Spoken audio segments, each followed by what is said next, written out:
This shit is getting out of hand.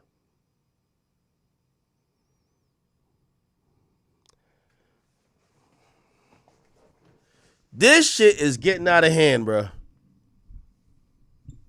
I don't know about y'all, but this shit getting out of hand, man. I think it's time we had a conversation, man. I think we're going to have to trade Atlanta to Mexico or some shit like that, man. Like, to secede Atlanta from the whole United States, man. It's impossible. I just can't see how one city could be having this much bad luck. I just can't get it, bro. We got to get Atlanta out of here. Just secede Atlanta. Atlanta got to go. Trade Future. Send him to, like, I don't know, Mississippi or something like that. Could Tennessee get like Savage? The rest of them, just take the whole Atlanta, send it back to Mexico, man. Give us Guadalajara or something like that. We'll do a trade. Atlanta is like Boondock City. Atlanta is like straight up the Boondocks. We got Young Thug on probation running up on Charleston White saying he step on shit. Curling his toe. Playing in his hair. Gossiping on the jail phone with his girl. Telling the cops, I'll tell you anything. Here's my personal number. Just don't tell nobody what I told you. Gunna, ever since he just been doing marathons after. He's actually the new Nipsey. The marathon continues. Nigga doing 5K runs all the time. He basically got a 5K one letter if he was doing the feds. Now he's just doing 5K runs. This shit's getting out of hand.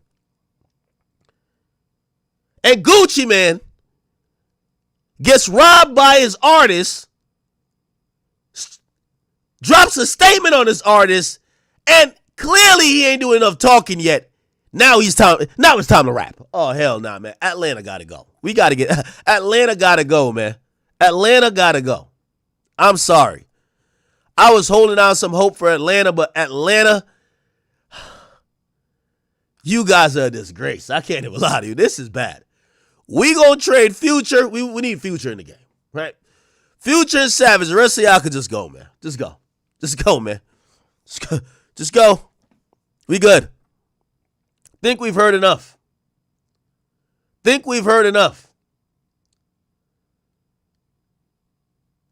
And it's always the rappers who already done doing a lot of talking already. They still got more to say.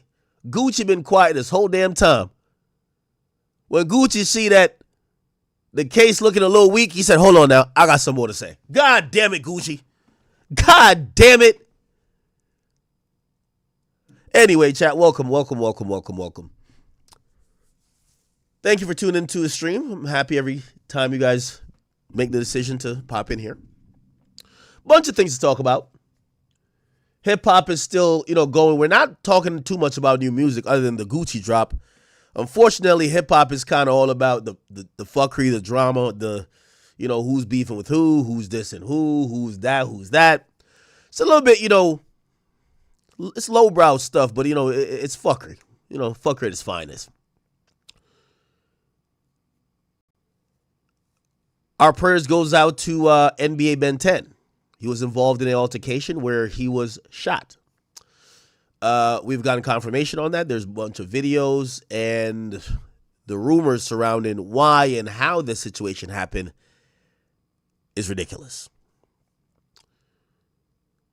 We'll get into that as well. Diddy and his lawyers have made an increased push to try to get free. And I'm not going to lie, it's looking really good for him. And actually, after hitting the Second Circuit, or actually the Court of Appeals, but the circuit courts in federal, court, Diddy's appeal for overturning his sentence is looking good. Okay, if you don't know, Diddy was actually sentenced to about 5 years, but he was only convicted of one crime, which was being guilty of 2 counts of prostitution, violation of the Mann Act, which is, I believe it's 1910 or 1914. It was established, which was it was called the White Slave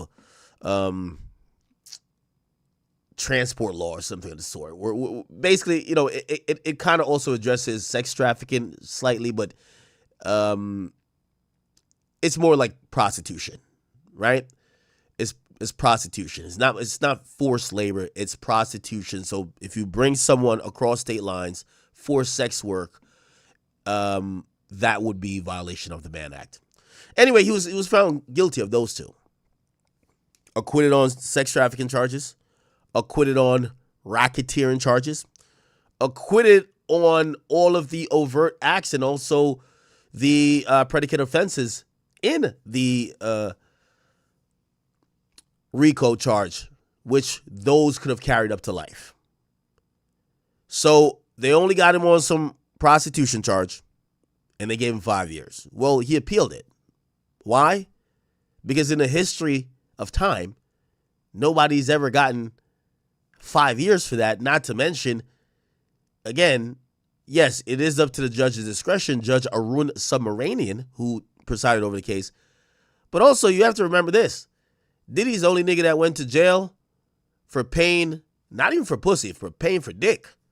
And here's the funny part about it. He paid for the prostitutes that he never fucked. It's like a riddle me this.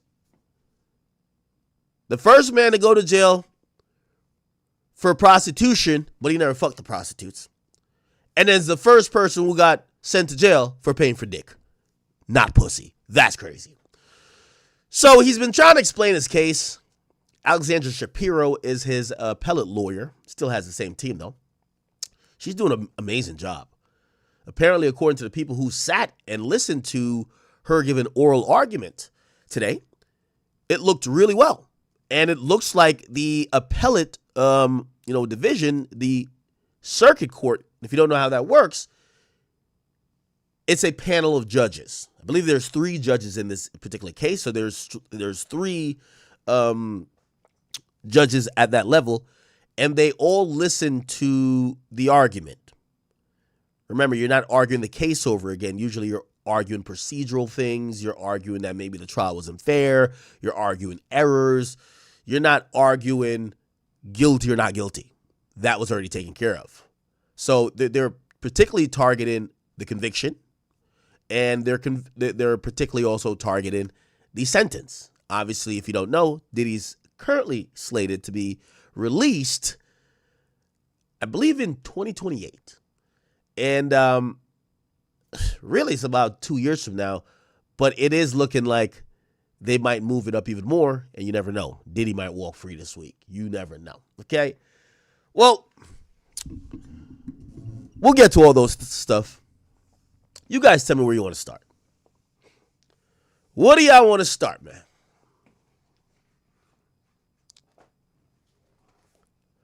Yes, if the appellate court kind of gets their way, or if Diddy gets his way in appellate court, I think that his sentence would be significantly shortened, or if they look towards maybe some type of option where Diddy gets a reduction in sentence, and this reduction would look like more of what is seen with other inmates. If you don't know, Diddy was arrested.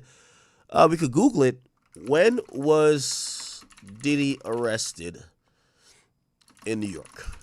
He was arrested in 2024, which means, you know, he's been locked up for a year and a half. Okay. He's been locked up for a year and a half. And through that year and a half period where he's been locked up, if you look back at the normal, what is the average sentence for violation of Mann Act? The average sentence, even though it goes up to 10 years, there was no 5-year minimum. And I believe some people see like 2 to 3, obviously these attorney. Yeah. A lot of times you'll see like 2 years. So he's coming up on 2 years already. So if it gets a reduction, we're probably thinking that, he's going to be free soon. However, we don't have a decision yet. Okay. All right. where do you guys want to start? I know how we'll start. We'll actually start with a update on what's going on with the Gucci Mane and Pooh Shiesty situation. Chat, we had a few people in court. And thank you to the people who reached out and they offer to go to court, and they do a good job of like taking notes or whatever. But we had a few people who kind of reported to us exactly what happened. And this is a really interesting situation here, chat. A really interesting situation. And rather than pull up everything, and I'm going to play some videos, so don't you worry, but I want to give you the realistic understanding of what's going on in this Gucci, Pooh Shiesty, Big 30 robbery kidnapping case. It's a very odd case. Very odd. So, there still isn't a indictment. Now, I've gone over this procedurally for you guys many times because we've covered a lot of cases. Let me just tell you the difference between them. In federal court, okay, usually the feds come in for serious crimes, especially if they're going to take it out of the state's hands. Yes, the state could have charged him for robbery and kidnapping as well. So when the feds come in, the feds don't want jaywalking and shit like that. They want the big boy. They want the big crimes. They want the racketeering. They want the shit that could carry potentially life in prison. So when they come with that means this is a heavy-weighted case. Usually they do that a lot. Now, the way how it works, and it works like this in federal court, but also in state court, is that, if you get pulled over, like, I don't know, say a cop pulls you over, you have a gun, you could get charged. If you say you're not supposed to have a gun, you just get charged. And that's usually what's called a complaint. So a cop could just write up some charges, and the DA just got to sign off on it, and you're going to court. That's how it works, right? It works like that on the state level. In the Fed level, it works like that too, with an agent making a report or what's called a complaint.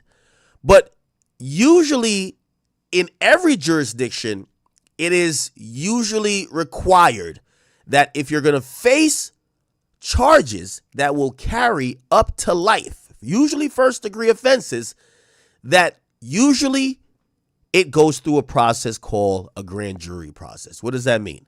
It means that it's not up to one cop, one federal agent to make a complaint, and now you have to potentially sit in jail for months or fight a case for years.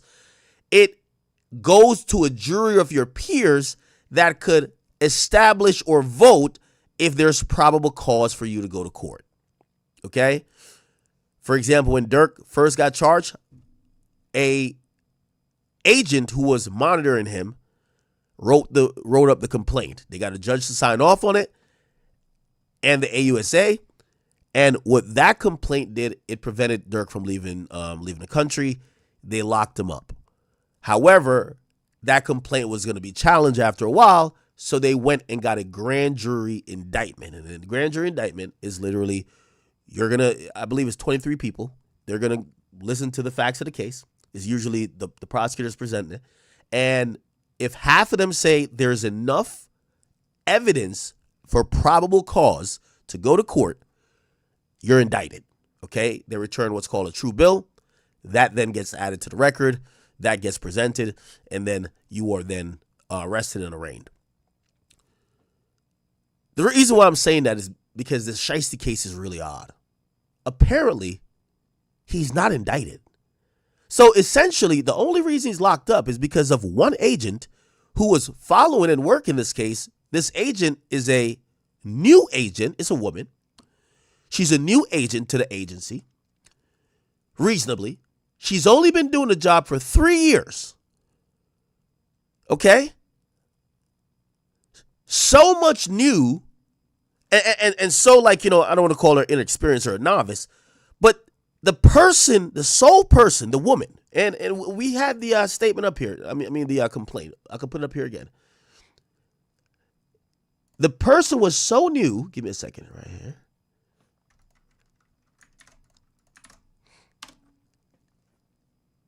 And yes, her name is, here we go.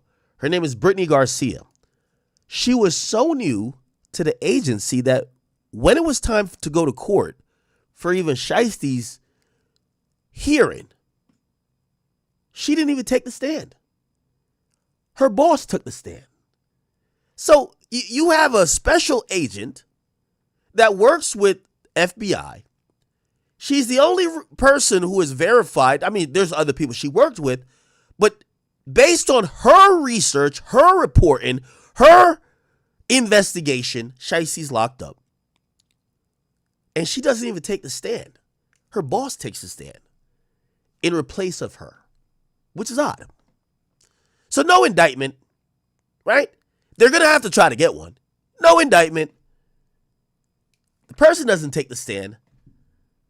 We hear this elaborate story because she writes it all up here, right? She got everybody's birthday. There's some work done. But it takes 3 months to come up with this kidnapping charge. Here's the problem with this whole case, and this is why it stinks. What's written in this affidavit is a great story. But it's a great story that's basically plain telephone. Oh, Roderick Davis told this person that told this person. Oh, this person said this. Oh, the security guard that's the off-duty cop, he heard this. Who was there direct? Matter of fact, fuck what a nigga said. Where's the video? So, in court, let me lay out a few facts. The federal authorities now claim in court, and there's been 3 hearings. There's been a bunch more because there's more people, but the ones that have been reported on are these 3, Big 30, the father, and Shiesty. The feds have said, we don't have any video of the incident. We don't have any video of the incident. We don't have any video of Shiesty with a gun. We don't have a video of anybody with a gun. We believe Big 30 recorded the actual incident on his cell phone. Yes, we did a search warrant on his house and everything. There's no confirmation we found a video. So no video? Okay, all right, bet. Well, yeah, hey, yo, 30, pass me the Drake, right? Pass me the book bag. Give me the... Y'all found the Draco, right? We found no guns. Wait, what? You heard me right. All the guns they've mentioned, not one gun found in all the search warrants, subpoenas, and everything else that the feds ran in. They ain't find one illegal gun. They ain't find one thing that they felt was used in a crime. What? Wait, come again?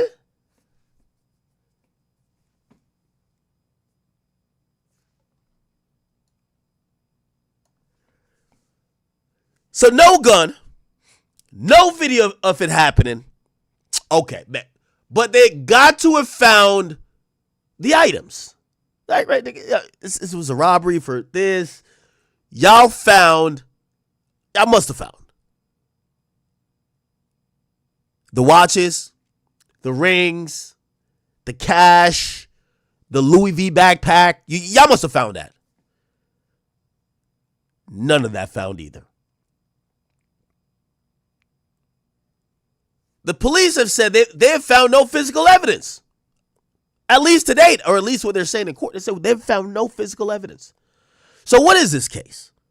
This is a federal case that carries up to potentially a life sentence, and it's based on 3 people's statements: the cameraman, BP, and Gucci. Okay. Well, they add, CW as well, which is the cop and his partner. They were playing security that day. Well, they weren't in the room. They will supposedly testify that they knew a robbery was going down, but they didn't do much to stop it because they felt somebody was going to die. Okay. Then the next thing is, all of this happens, and the robbery took place for 45 minutes. God damn it, what type of robbery is this? Gucci was allegedly held against his will for 45 minutes and robbed. Well, let me ask y'all this question. Well, as soon as Gucci left, not Gucci, I mean Shiesty and everybody, well, you know, they called the cops. Well, if the cop that was there waited 45 minutes and he knew what was going on, why he ain't call the cops then? Something stinks, chat. Again, I'm not here to argue whether this happened or not. For all I think Shiesty did rob that nigga. But I'm talking about the case. The case is really odd. It's not about what you know. It's about what you could prove. Let me say it again. It's not about what you know. It's about what you could prove. Train day, huh? So, the case is all about witness statements. That's what it's boiled down to at this point. Yes, they have GPS data. Yes, they have all these things like, yeah, we have triangulated this. The problem with throwing a lot of info is that to a stupid nigga, it's like, oh my God, they got license plate readers. Oh my God, they have GPS triangulation. Great. Shiesty, Big 30, the father, and the other 6 hooligans, they're not saying they weren't in the studio. They're actually down to say, hey, no, we went to make music. We not saying we weren't there. We went to make music. We're just saying, whatever y'all say we did, we robbed, we kidnapped, we ain't do that shit. So, all of this is going to be based on Gucci's statement with the other 2 people. Now, in federal court, it was confirmed. It was confirmed. Gucci Mane made a statement. Now, I think a lot of people, we think Gucci's so tough. We're like, nah, he definitely didn't talk to the cops. You know what probably happened? He probably talked to his security guard, and the security guard who's a cop maybe relayed the info to the cop, and they're saying, oh, Gucci said it. Whatever way we want to slice it, dice it, spin it, and twirl it. The point is this, man. Gucci Mane, his statements is reason why they're in cuffs. Point blank period. Point blank period. Now, it would be open and shut in terms of, is this a valid case if the feds didn't also make this admission? Well, yeah, Gucci did make a statement that, Dallas PD used, but we haven't flushed out the statement yet. That's what the FBI is saying. So Dallas police responded to that incident like about 15 minutes afterwards. After the robbery, 15 minutes afterwards, Dallas police came. They got the story. Okay? But they wanted Gucci to come back in, since the feds took over the case, to go do a more thorough breakdown of what's going on. Now, yes, they did say in the first encounter, Gucci did identify who was what and da-da-da. But the FBI, who took over the case later, they're now saying they haven't had their chance to talk to Gucci yet. Huh? They said, oh, we have planned a later date. What?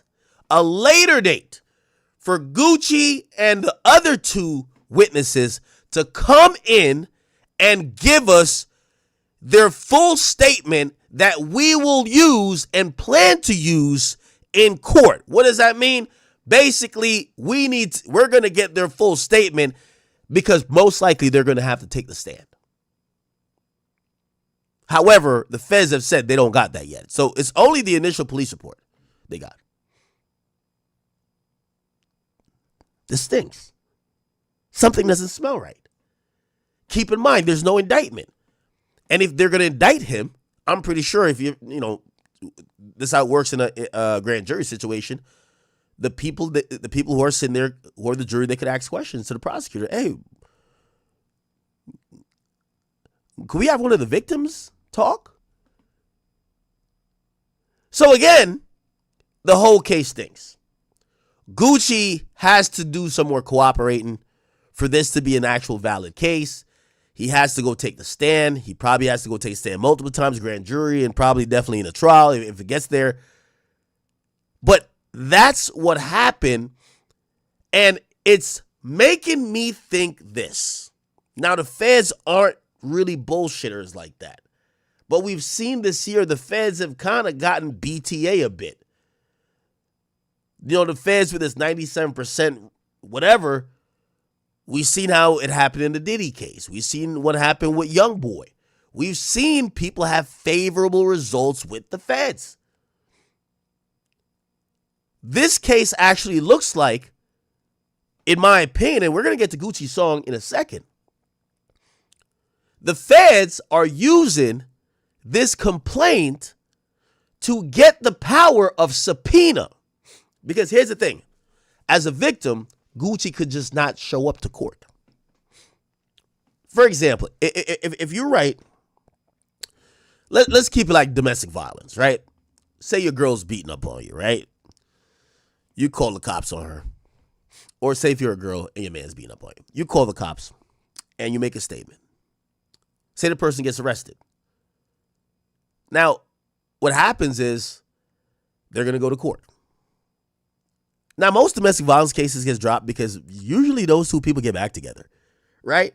And what happens to the case is that the victim just kind of goes ghost, isn't cooperative with the prosecutor, doesn't play a part in the process, and such is the case that without that victim, usually they can't prosecute in a lot of domestic violence cases.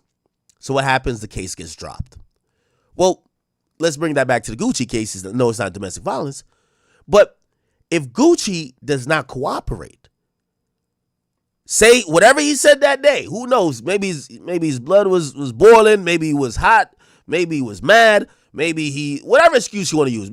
Maybe he was just talking to his mans who was an off-duty security because he's been in security for a long time, and that guy related. Fuck what happened. But say Gucci gets cold feet. The only way the feds have any type of way to try to force Gucci to cooperate is by filing this complaint, and now with this complaint, they have subpoena power. They could subpoena Gucci to take the stand. They could subpoena Gucci. So I would say maybe Gucci's not willing anymore. Or Gucci didn't know that his name was going to be in black and white. So he's playing ghost. Well, now that they have gotten this complaint, they could subpoena him. They could force him in front of a grand jury. They could force him in front of the stand. Now, Gucci might be like, hey, I'm pleading the fifth. A lot of people are going to say that, right? Like, yo, even if he takes a stand, he's going to plead the fifth. Well, you're a victim here. What the hell is going to incriminate you if you're being a victim? And also, I'm pretty sure if they care that much, they could try to offer him immunity. Anyway, that's the current update on this case. It stinks. Absolutely stinks, okay? They have all of these pictures of the damn studio, but the studio actually does not have any video inside of it, which is kind of ironic. Anyway, doesn't this look like a little right here? No, it's not a camera. Is this a camera? Looks like a camera, right? I don't know. Anyway, I didn't want to play.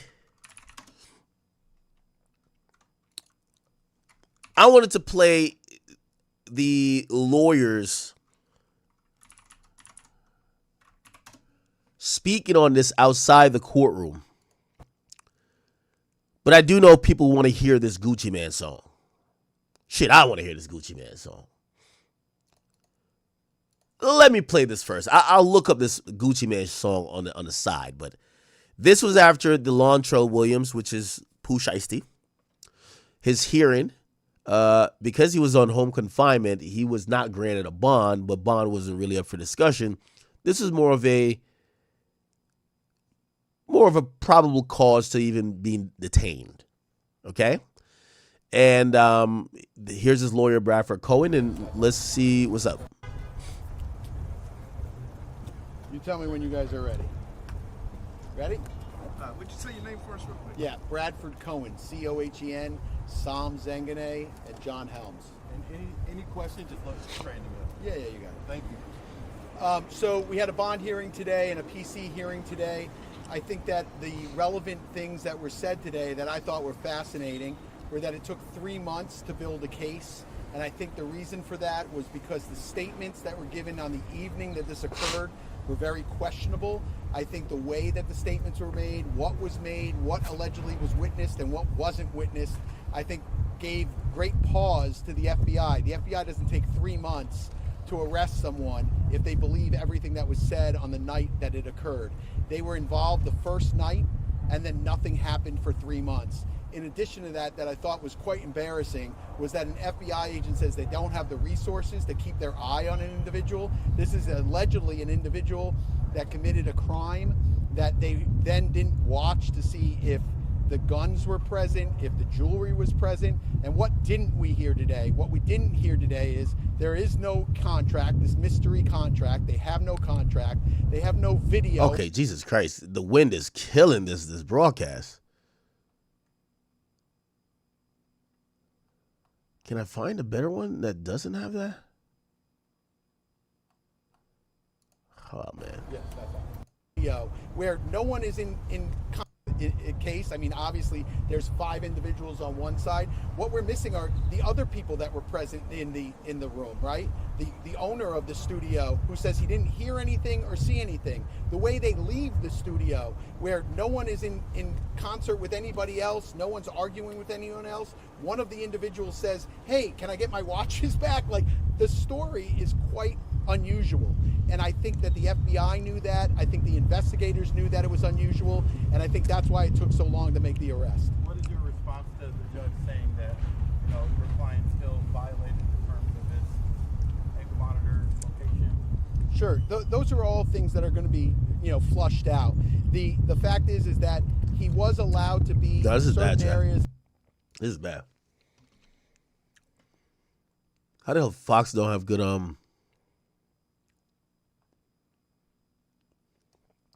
Fox has like trash video.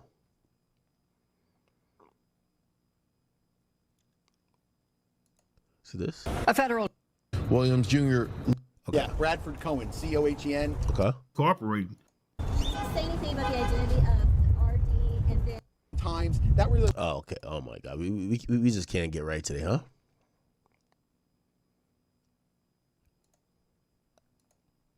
It's very fair. I think that this is it's a he said. They were involved the first night, and then nothing happened for 3 months. In addition to that I thought was quite embarrassing was that an FBI agent says they don't have the resources to keep their eye on an individual. This is allegedly an individual that committed a crime that they then didn't watch to see if the guns were present, if the jewelry was present. And what didn't we hear today? What we didn't hear today is there is no contract, this mystery contract. They have no contract. They have no video of this alleged signing of a contract. They have no guns. Yo, Tino, this your video? They have no jewelry. They have none of that physical evidence. What they have is they have allegedly 5 individuals, one of them being a very well-known individual that is allegedly cooperating with the government and making these allegations against my client and many more. I'm going to take like 1 or 2 questions and then we're going to scoop. You're essentially arguing they've got only a he said kind of case, no evidence. Correct. Yeah, it's very fair. I think that this is it's a he said type of case. I mean, obviously, there's 5. Yeah, and by the way, I think that's the big problem, chat. We got to get some concrete evidence here. I know people are like, oh, okay, Gucci telling. Well, first of all, if I'm the defense attorney here, we're gonna talk about Gucci's whole history. If we get to court, we're gonna go down Gucci's history and prove him non-credible as a witness. Gucci is a guy who's been in and out of jail. He's had very combative relationships with his artists, and people have accused him of doing nefarious things to get the better of his artists. So that's what I would characterize. By the time a good lawyer, Bradford Cohen is one of the best. By the time he's done on the stand, you're gonna look at Gucci like, yo, Gucci, you might have kidnapped yourself, nigga. yo, Gucci, you kidnapped yourself, nigga. Like, yo, stop playing. So Gucci, like, you see, the cameraman's a better witness, but the best witness would have been the law enforcement officer. But he's outside, like, fucking picking his nose, eating his boogers. 5 individuals on one side. What we're missing are the other people that were present in the room, right? The owner of the studio, who says he didn't hear anything or see anything. The way they leave the studio, where no one is in concert with anybody else, no one's arguing with anyone else. One of the individuals says, I'm about to play the can I song. get my watches back. Like, the story is quite unusual. And I think that the FBI knew that. I think the investigators knew that it was unusual. And I think that's why it took G-Neck, thank you, bro. What is your response to the judge saying that, your client still violated the terms of his ankle monitor location? Sure, those are all things that are going to be, flushed out. The fact is that he was allowed to be certain areas. Chat, give me a second. I know the song is out. Like, we're trying to have some little structure to this shit. Let's have a little structure. Relax. At certain times, that really wasn't an argument for today. I wasn't really even going to make that argument. My main thrust of today was to really push on the evidence and see exactly what they had and when they had. How about this? How about the individual who wrote the complaint, who actually drafted the complaint, who was sitting in the courtroom, who's only been an FBI agent for 4 years, does not take the stand. They put someone else on to say what she wrote in her own complaint. Crazy. Sitting in the courtroom. And that's done quite often in gamesmanship, because they don't want to put a rookie on the stand and be measured by our legal team. How far away is this from trial? Oh, who knows? We're going to get discovery. We'll take a look at their discovery. They're going to say it's ongoing. I mean, think about it. They had 3 months to get this done. Yeah, and they don't have an indictment. Any indictment. They had 3 months to get warrants. They didn't get warrants that night. They didn't get warrants the next night. They didn't get warrants the next month. They didn't get warrants the month after. They waited 3 months to get warrants on whether or not there's guns, whether or not there's jewelry. How about their cell phones? How about the computers? That gives me great pause when I see a case that takes that long to get warrants, if you believe everything that was said on the evening that it occurred. So can you tell me Let me take one from her because she was talking last minute. Can you say anything about the identity of RD, and then you also spoke about a social media post you had made? Correct. So, listen, I don't like when the government puts initials in and everyone takes a guess who they are. We all know who they are, right? I'm not going to say it's this person or that person. That's not my job to do. But certainly there have been media posts of individuals that we suspect were involved in that evening where they're denying that it occurred, or they're denying that they're giving statements to the government. I think that's unusual as well, because of what the government put forward today seems to negate those statements, but we'll have to see how this all shakes out. Listen, guys, Sam and I have had many, many cases together, right? We just finished a case a couple of years ago in San Francisco on the Cash App murder case. And whenever I talk to individuals, whenever I talk to the media, I always say, yo, chat, low-key, I be wishing I was a lawyer, man. Yo, I think I would have killed as a lawyer. Yo, chat. No, actually, yo, chat, I told you, we're going to law school, or we're starting the process this year, right? So the first part of the year was like my DIY shit. Like the second half of the year, try to get in law school, at least get a class or two. I don't know how it's going to take some years, but fuck it, this is not a straight road. It's always a very winding road. So we never know where things are going to take us. We got to look at the evidence as it comes in, and we'll see what's there. I'm just shocked that, when they say there might be video out there, they don't have it. There might be this mystery contract, they don't have it. Oh. Yeah, that was also odd.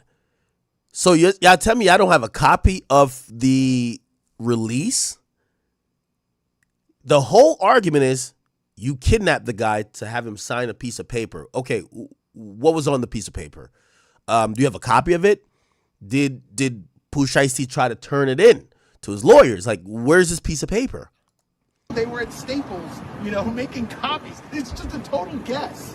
So, like, we're not here to guess. I'm here to look at the evidence, to weigh the evidence, and to make the best decision based on that evidence. What your client just stays in detention until what? Yeah, currently he'll stay in detention. We'll get discovery. We'll start going through that. There's going to be several motions that we're going to file, obviously, in the next couple of weeks. But that'll all come out. We'll get cut. So did the feds even interview any of the people? Did the feds even interview any of the people yet? Any of the alleged victims? So my understanding is the FBI has, over the past 3 or 4 months, has interviewed none of the alleged victims, and allegedly they all have future dates to give statements. But I have no idea if that's true. We're basing it on what the agent said on the stand. That Yo, Shiesty in 4. Yo, Shiesty got the best lawyer. My man Bradford Cohen, we've seen he's a miracle worker. We've seen how he's held it down for Yak all these years. Unless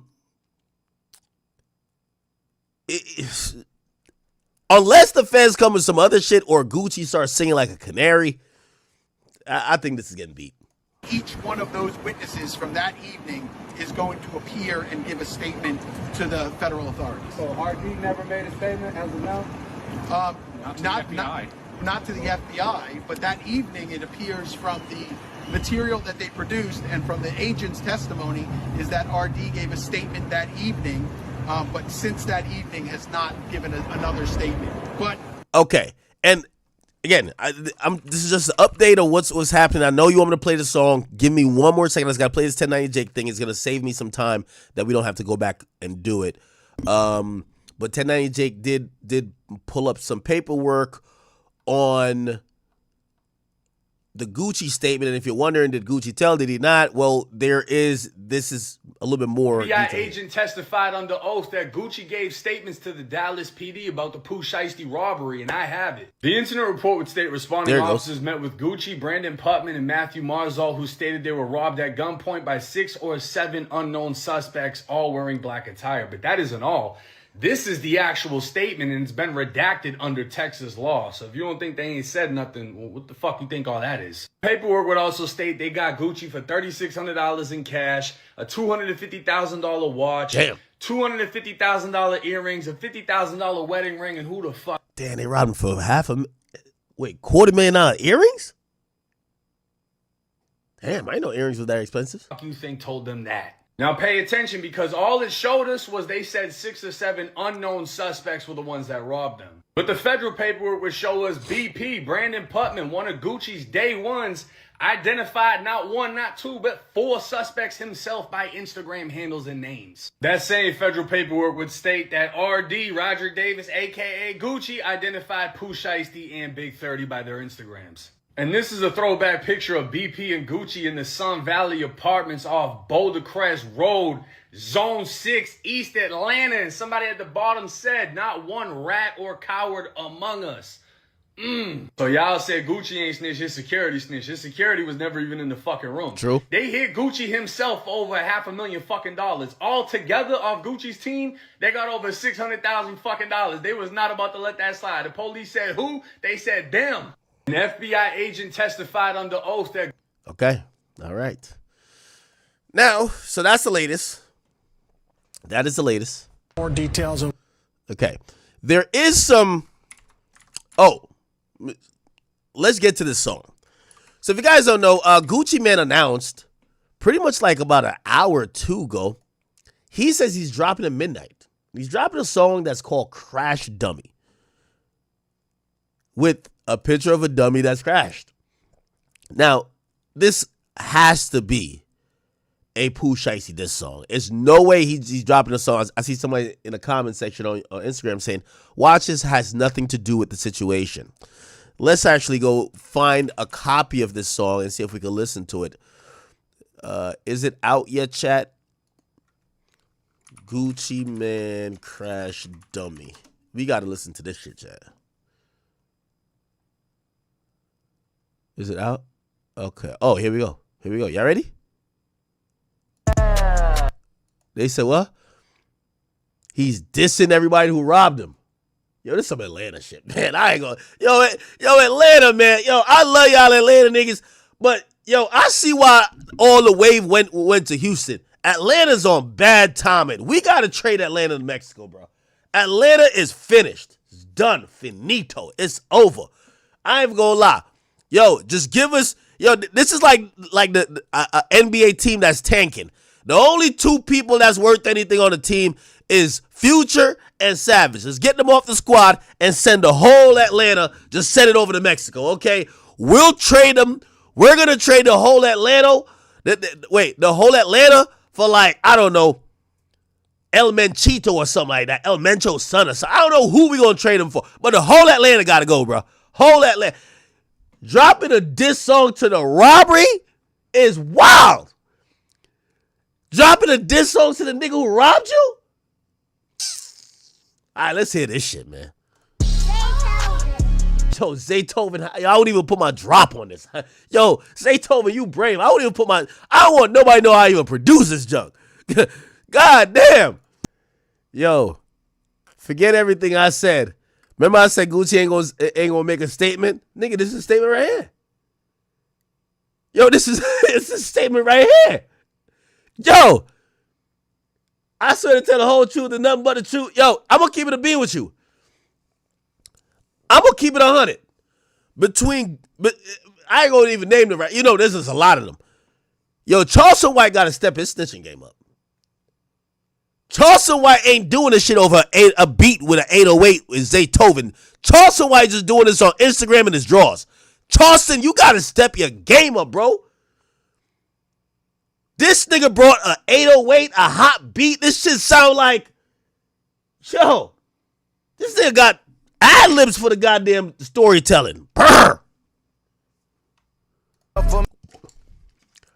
Gucci, you gotta cut this shit out, man. Yo, what type of medication they got Gucci on, man? Yo, Gucci, you signed killers, robbers, drug dealers.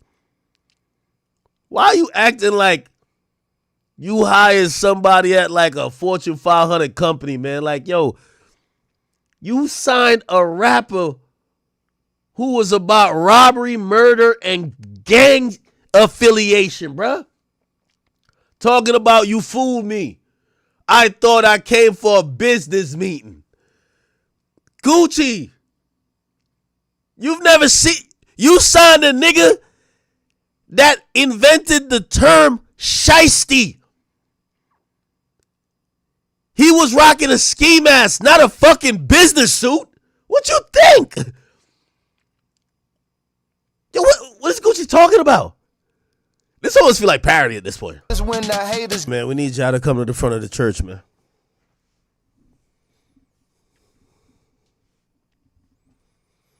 Atlanta, we've had enough, man. We want y'all niggas out of here, man. It's over, man. Enough is enough. There's just too much fuckery coming out of Atlanta at this point, man. Y'all fucking up the game. Y'all doing this a disservice. Atlanta, y'all niggas line up one by one, man. It's getting out of hand. Chat, I'm gonna keep it a bean with you. This is the weakest shit I've seen since it would have been the weakest shit ever if it wasn't for J. Cole apologizing after he got dissed. The J. Cole shit is historic. Like, that's the weakest shit ever. But this is weak too. Getting robbed by your artist, making a police report, then instead of going to get your shit back, dissing the nigga for robbing you. Nah, this is crazy. This is crazy.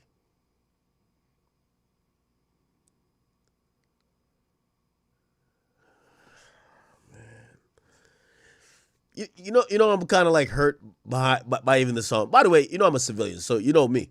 This is the moves I would have done. This is for me. This is for niggas like me. This is for me. And I don't even know. Like, I'm gonna cap with you if I sign the nigga, because this is how I'm really. Let me try to have a decent conversation about it. Gucci, you signed the dude. You understand who you signed, right? Just like how Gunna signed to Thug. I think that's the win. The nigga didn't get out of his contract. He still signed a 1017. the idea of bringing it to the police negates the fact that he's still signed to you. It's one thing if you're like, all right, bet. All right, cool. That's why you're going to play it? All right, cool. Nigga, you still signed to me, blah, blah, blah, whatever. Cool. If you're going to do some get back, do whatever, keep it off, whatever. But you get your artist locked up. You're right. He's still signed to you, but he's locked up. You can't make you no more money. Obviously, song's still going to stream and you're going to collect off of it, but I don't know. Maybe I'm having a hard time trying to separate Gucci the artist from Gucci the businessman. Because if you kidnap and rob a executive that works at, I don't know, Sony, you're going to jail. But I do think these artists sign to other artists out of a lot of respect. People think you that nigga. People think you like whatever you portrayed in your music.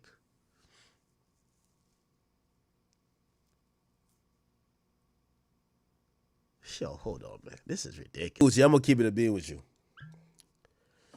I have a different thought than Gucci about the situation. Gucci, yes, you're gonna win because I guess you have him signed to you. Whatever money he makes, you're gonna make a portion of it. But I'm gonna be honest with you.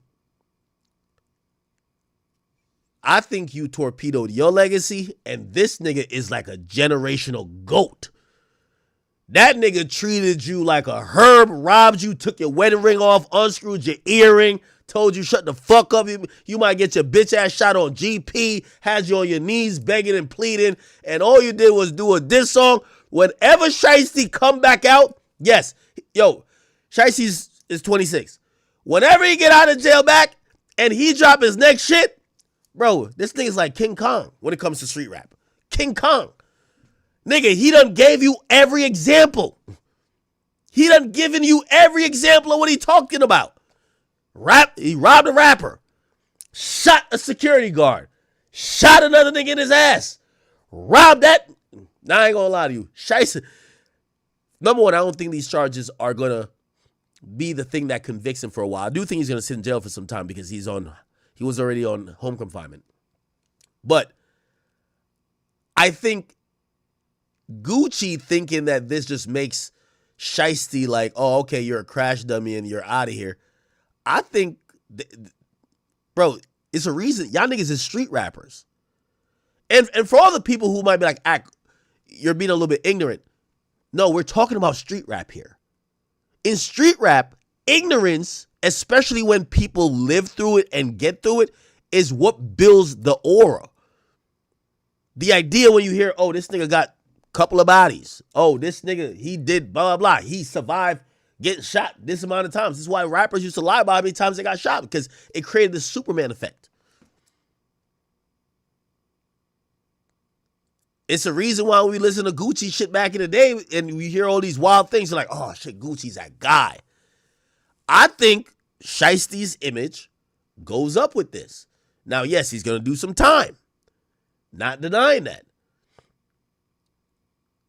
But Gucci dropping this song to brag and boast, I don't know, man. It got to be the Mets. Why I thought Gucci was going to come out and say this. Yo, whatever that happened, I wasn't the nigga who kind of owning it, if you ask me. Somebody had asked me, they said, yeah, actually, I can't name who, but I'm having a conversation with someone and they were disappointed as a motherfucker, man, about the Gucci thing.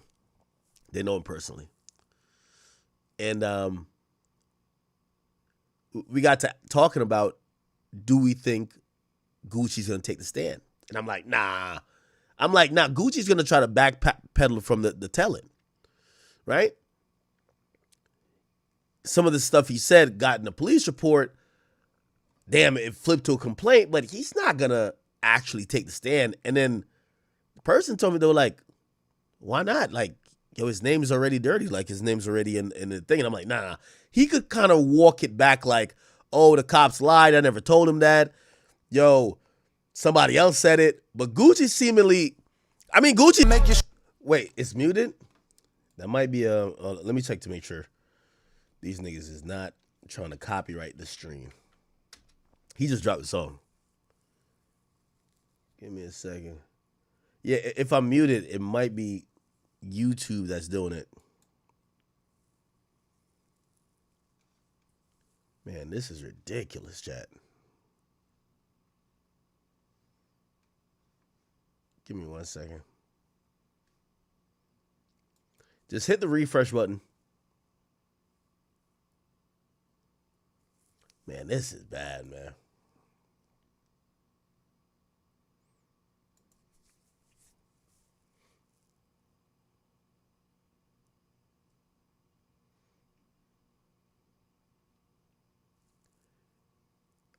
No, people said I was muted, so if they had to refresh, that's YouTube messing up. I'm just trying to check to make sure that YouTube wasn't, because they'll detect a song, and then they'll start doing weird stuff to the stream, kind of trying to tell you cut the song off before we cut the stream. So just give me a second.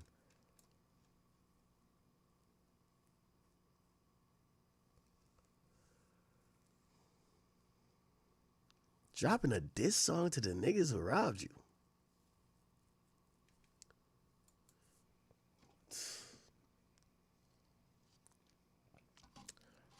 If niggas had told me this years ago, I'd call them a fucking liar. Yeah, Gucci got robbed by a rapper. And all he did was tell the police and make a diss song to them. Huh?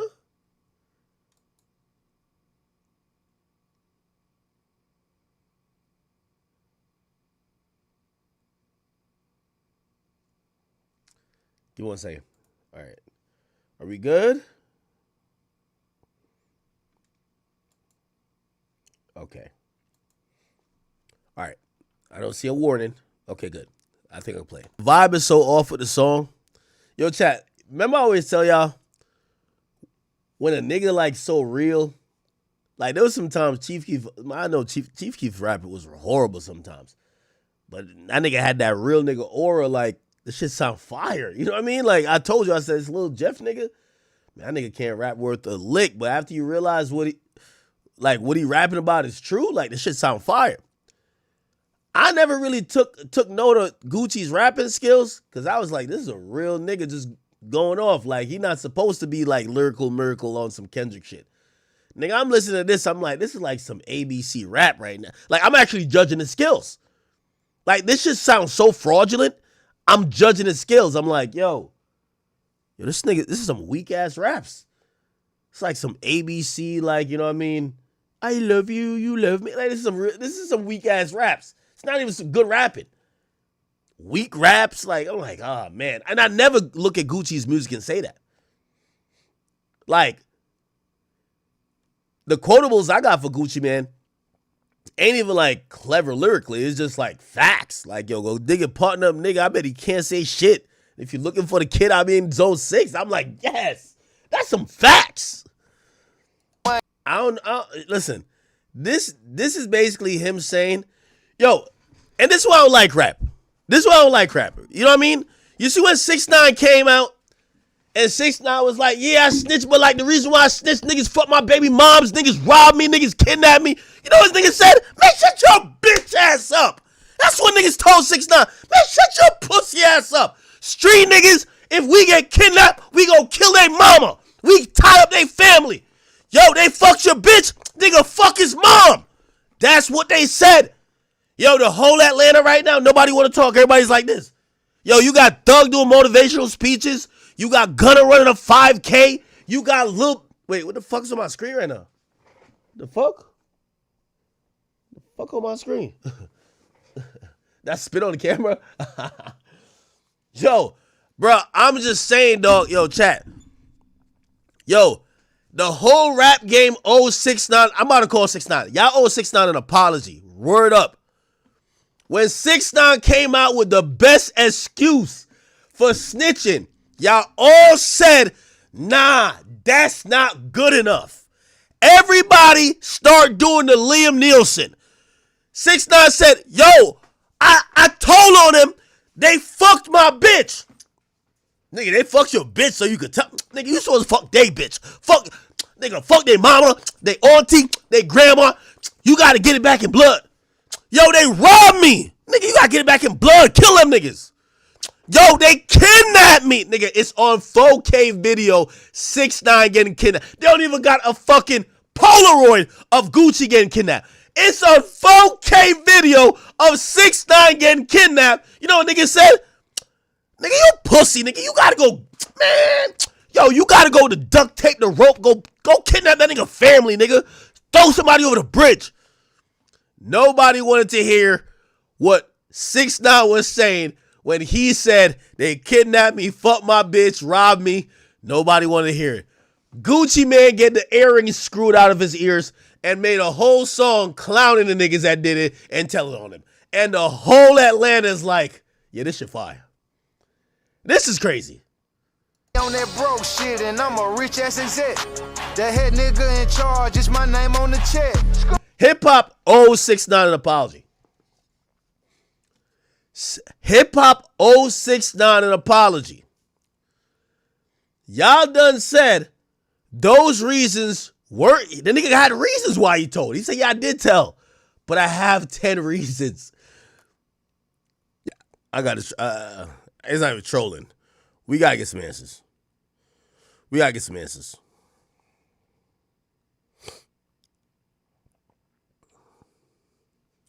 We got to get some answers, y'all. Somebody said Jeezy would never. I think Jeezy would do the same thing. Yo, chat, we got to stop looking at these rappers as superheroes, man. They all telling, man. It'd be crazy, don't it? Yo, Wack. What up, bro? Man, I'm on the stream, man. All 20,000 people in here say, yo, you got to call Wack, man. We want to hear his first reaction to the Gucci Mane diss song to Pooh Shiesty called Crash Dummy. Who did a diss song? Gucci. He dropped a diss song. That's good shit. And he listening to my ideas. I ain't even heard. I gotta go listen to it. Wack. I think hip hop owes 6ix9ine an apology because when people, this ain't got nothing to do with that. It's got something to do with nigga. Nah, listen, he do, man. Because Gucci on the song basically saying, hey, y'all crashed out, and the reason why all this is happening, y'all basically y'all robbed me and kidnapped me. Like when 6ix9ine came out with his excuses for telling, nobody liked it. Gucci got a good couple of excuses. Ain't nobody. Listen to me. Listen. If you gonna play it, you might as well play it all the way out. Here go the bottom line, right? Let's just keep it real. How many motherfuckers you see Gucci fraternizing with and hanging with? Let's be real. Yo, Wack, why are we asking a relevant question? Was Gucci a street nigga or not, man? Like, yo, why are we asking how many people he hanging out with? Yo, Wack, listen, we don't care if you hang out with just his girl and his therapist. Wack, he was the nigga that said go dig your partner up, nigga. I bet he can't say shit. Here goes the thing. Here goes the thing. You can retire from the streets, Wack? I said, you motherfucker, fuck the streets, nigga. The fuck is you talking about? Nigga, I wish I could turn on my FaceTime. Listen, I am outside in my community. Look, don't say nothing. Just listen. You don't hear nothing. Yeah. Give a fuck about no motherfucking streets, man. Up the streets, man. Is you crazy? Like, bro, ain't nobody give a fuck about that shit. Everybody want to tie a nigga to, man, listen, that's where we come from. We tell our stories or whatever. The streets is there to be utilized like a great big pussy waiting to get fucked. You use it, you get your money, and you get the fuck up out of there, and you move into a neighborhood and a big house like you got, I got, Gucci got. Yeah, but Gucci got his through the streets. I got mine not through the streets. No, he didn't. That's cap. He got it. The start of it, nigga, when Gucci went to jail, right? He left his woman $2 million, and we know he was hustling like a motherfucker. His music, she flipped and he came home and it was 6, and they been multiplying. In the last 10 years, Gucci ain't got a dime in them streets. Y'all keep wanting to restrict people and make like this is just where you at. A nigga better know who they dealing with, bro. I keep telling people, know who you dealing with, bro. So wait, if Gucci could do this move, and by the way, Gucci's on the song talking crazy. Gucci's like, yeah, that's great work. And niggas had a conversation a couple days ago. My advice was, hey, listen, my nigga, troll it and let them watch you close another deal and fuck what they talking about. That's it. Gucci on the song called them pussy and they robbed him. That's a fact. You know why? Oh, shit. Because he didn't want to meet a nigga on the battlefield. You know why? Because niggas called Gucci talking about, bro, we ain't even supposed to be in this space, man. You know, let's work this out, man. We better than this. Wait, after the robbery? No, nigga, before it. Oh. You didn't let a nigga know his own. Let a nigga know his own, nigga. And play it like it's supposed to be played. So you saying Gucci could go to the cops because Shiesty didn't let him know that's the type of time he was on? I'm saying Gucci did what the fuck he wanted to do as a man. That's what I'm telling you. You see how when you called me to do that sit-down interview, I did it, and you seen the response when you was promoting it, and you called me and said, Wack, this might not be a good idea. Getting a negative thing. What I tell you? But Wack, listen, let me say this and then you respond to it. Say, I'm gonna just make up a random thing. Say somebody they caught you lacking and then they took your car or they had you at gunpoint, they took your car, and I seen you on your Charleston White, you online saying, so-and-so did it, and I seen you also, you're now working with the police to put that person in jail. I'll be like, damn, Wack had me fooled.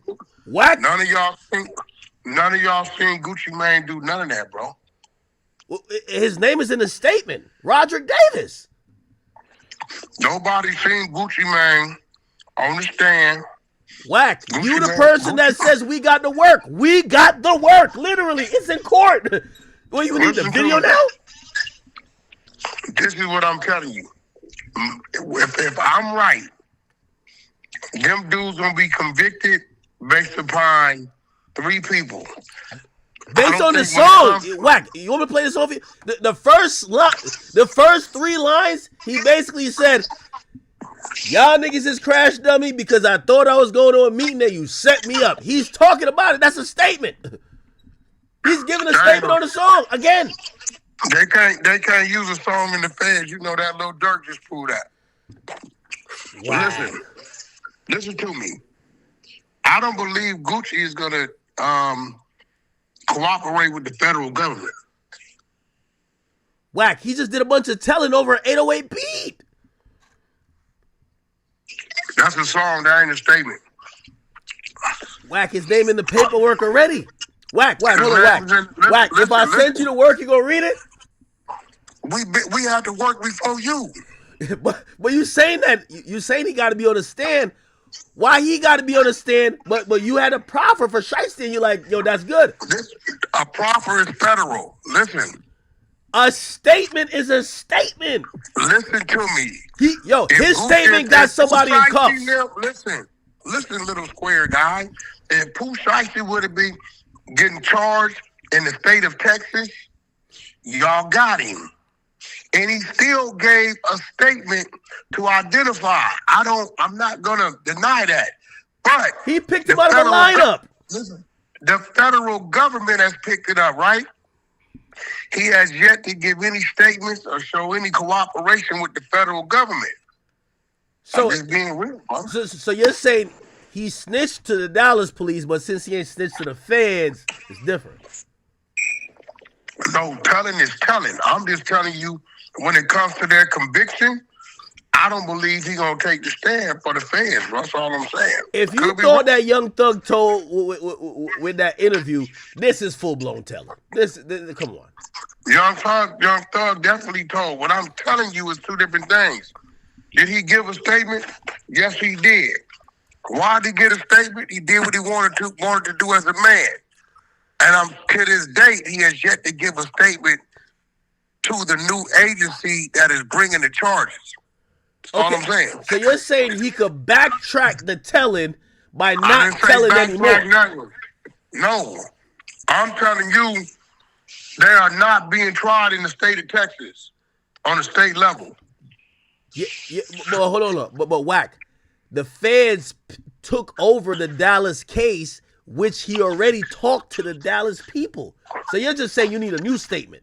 No, what I'm telling you is, when it comes time for him to get on that stand in federal court, right, and stand up on what he told the Dallas PD, either A, he ain't gonna get on the stand, or B, he gonna get up there and plead the fifth. That's all it ain't gonna matter. If Gucci Mane got on the Elon Musk SpaceX rocket and went to Jupiter, there's still 3 other people there, including the off-duty police, that's gonna fry them niggas. I'm just telling you, yes, he gave the initial statement to Dallas PD. We all can read. We know who RD is. We see what that is. Okay, so you're basically affirming that there's no difference between Gunna, Young Thug, and Gucci Mane. It's the same species. Listen, hear me out. Telling is defined when you give information on anybody other than yourself. Now we're going into some muddy waters. If you go get the book, you should pull it up. You should do a segment on your show, right? The 13, the commandments of the YNs, the New Testament. Bro, one of the commandments says you could tell on a nigga if they tell on you. I remember that one. Listen. This is business. This is corporate business. This is an employee. This ain't no drug deal. This ain't no motherfucking street shit. This is involving a contract. A contract that has to be submitted to Atlantic Records.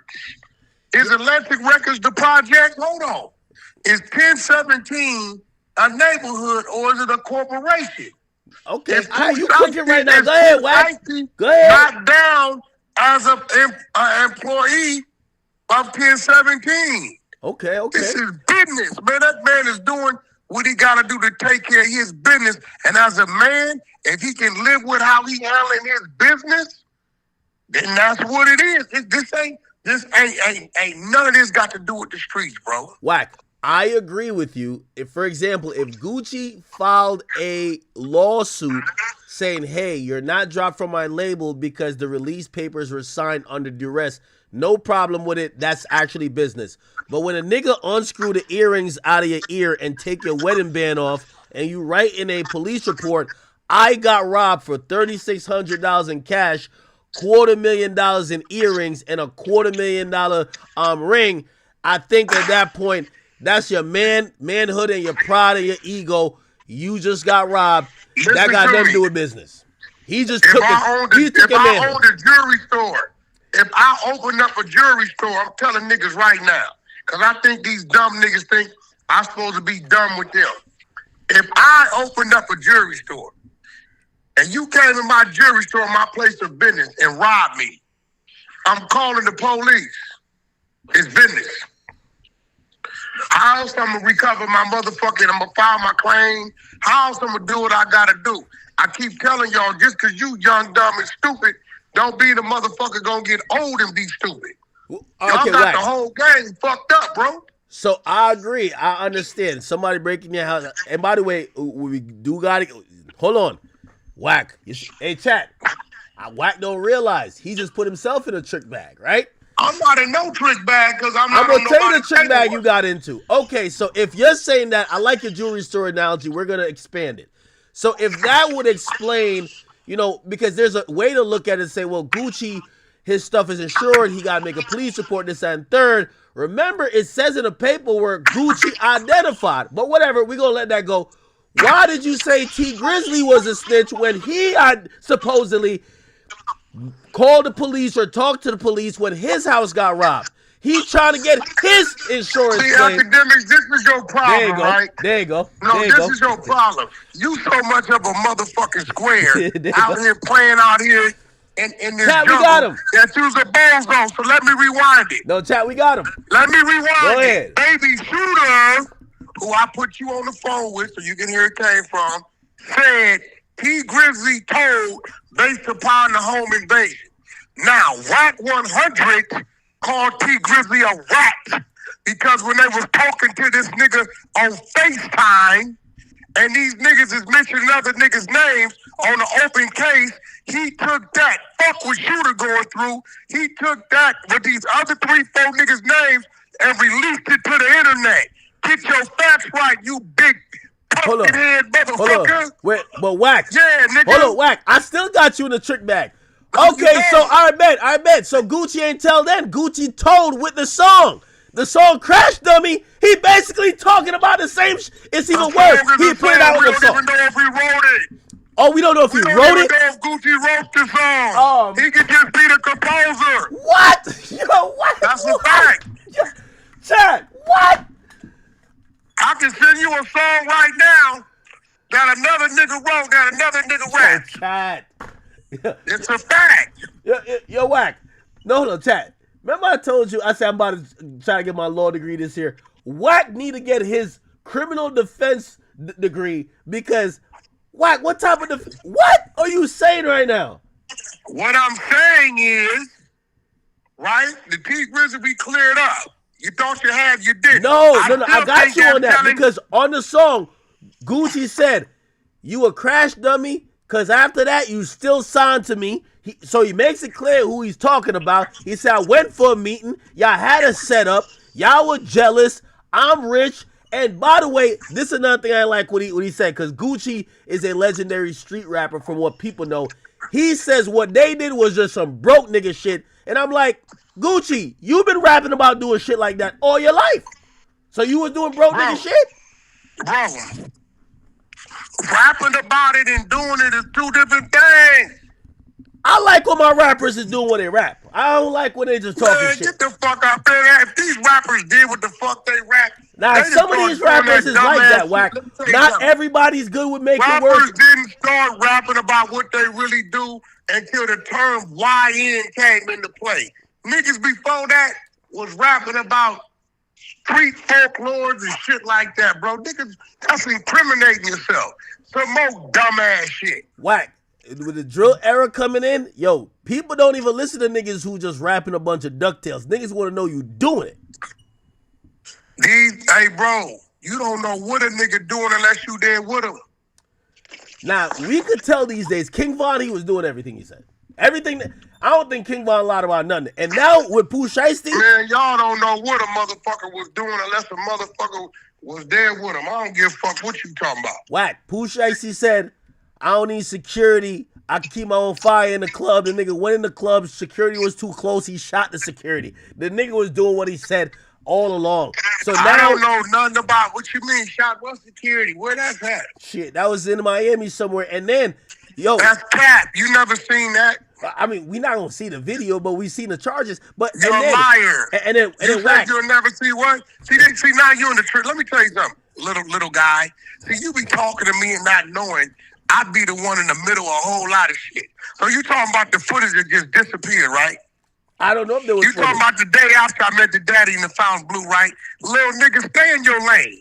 I don't know. You ain't never seen shit. I know for a fact you ain't seen shit. But put it like this. That's a fact. Niggas know. You ain't seen shit. No, we ain't seen nothing, but everybody knows. I know you ain't seen nothing. Give it up. Shiesty's a different type of... So you're telling me that Gucci was all cap. Because Shiesty's, he's about everything he said. No, I'm telling you that Gucci is an entertainer. So he was never like this. So the image is Denzel Washington cap? Yes. So you're saying the image of Gucci, he was never this like street guy.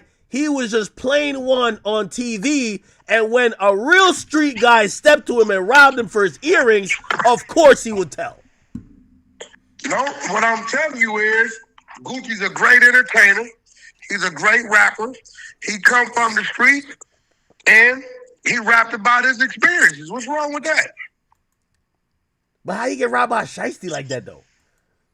I mean, I could have robbed you 10 times if I come as your brother, right? No, but here's the thing. I'm not Gucci. If I'm Gucci, yo, Wack. Play this way. Wack, if I heard somebody robbed you. Have I not been in your suite? Wack, we not talking about that. I'm saying, listen. Nigga, I could have robbed you. Anybody, listen, if you put your trust in a snake, Nigga, you gonna get bit. He just didn't know the nigga was a snake. Wack, if I heard a story, all right, like your former friend. If I had heard a story that you got robbed by loose cannon, I'd be like, how the hell that happened? It wasn't gonna happen. Exactly. Because you gotta remember. Exactly. I already knew Loose Cannon was an op the whole time. Y'all just didn't know it. I knew he was an op. Nigga already tapped me on my shoulder.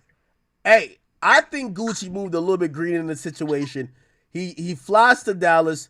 He's supposed to go for a meeting in a studio. When he gets there, the studio owner said, "Oh, we don't got no bookings here for y'all. What are y'all talking about?" They have That's cap. Well, that's what it said in the police report. That's cap because they was in their book. Listen, they was in their book, and the only thing was Pooh shiesty couldn't get an extension from the PO. They told him he had to return back home, and they were supposed to do it again tomorrow. That's cap. Hey, and actually, also, you can go. Big 30's attorney touched on that in the Vlad interview. And also, what type of like security or policeman Gucci got with him? He in the studio, he telling nigga to wait by the door, like out in the lobby. I can agree with that. I believe his security got a little lax. I believe Gucci probably told him, let me step over here and talk to my artist. I don't think Gucci was tripping it. But even then, your security, like I can't tell my homies that. I can tell my homies I'm cool. They don't give a fuck. They gonna shout at me anyway. And let me ask you this question. Because so I see what you brought up earlier, and I'm gonna try to meet it in the middle, right? So which way do you look at this? And I want both. I want the Cash Jones answer, and I want the Wack 100 answer. Okay. So it is what Pooh shiesty did. Was that a crash out move, especially when dealing with business? Because business wise, that doesn't make sense. This was dumb. Hold on. Or is it gangster in handling your business when you feel like somebody's doing you wrong? I want you to answer with both hats. I want you to answer with both hats. You can't call it gangster because gangsters thought things out. Y'all didn't dumb down what gangster means. Gangsters come from your side of the world, suits. Mob bosses. They thought shit out. They didn't make emotional hate shit. That was dumb because at the end of the day, me and you both know. What was he gonna do? Send the contract into Atlantic? He not signed directly to Atlantic. Nigga, that release gotta come from Gucci's attorney and you know it. He's a fucking dummy. Think about it. I don't give a fuck. Listen, you took this chance and did all this for what?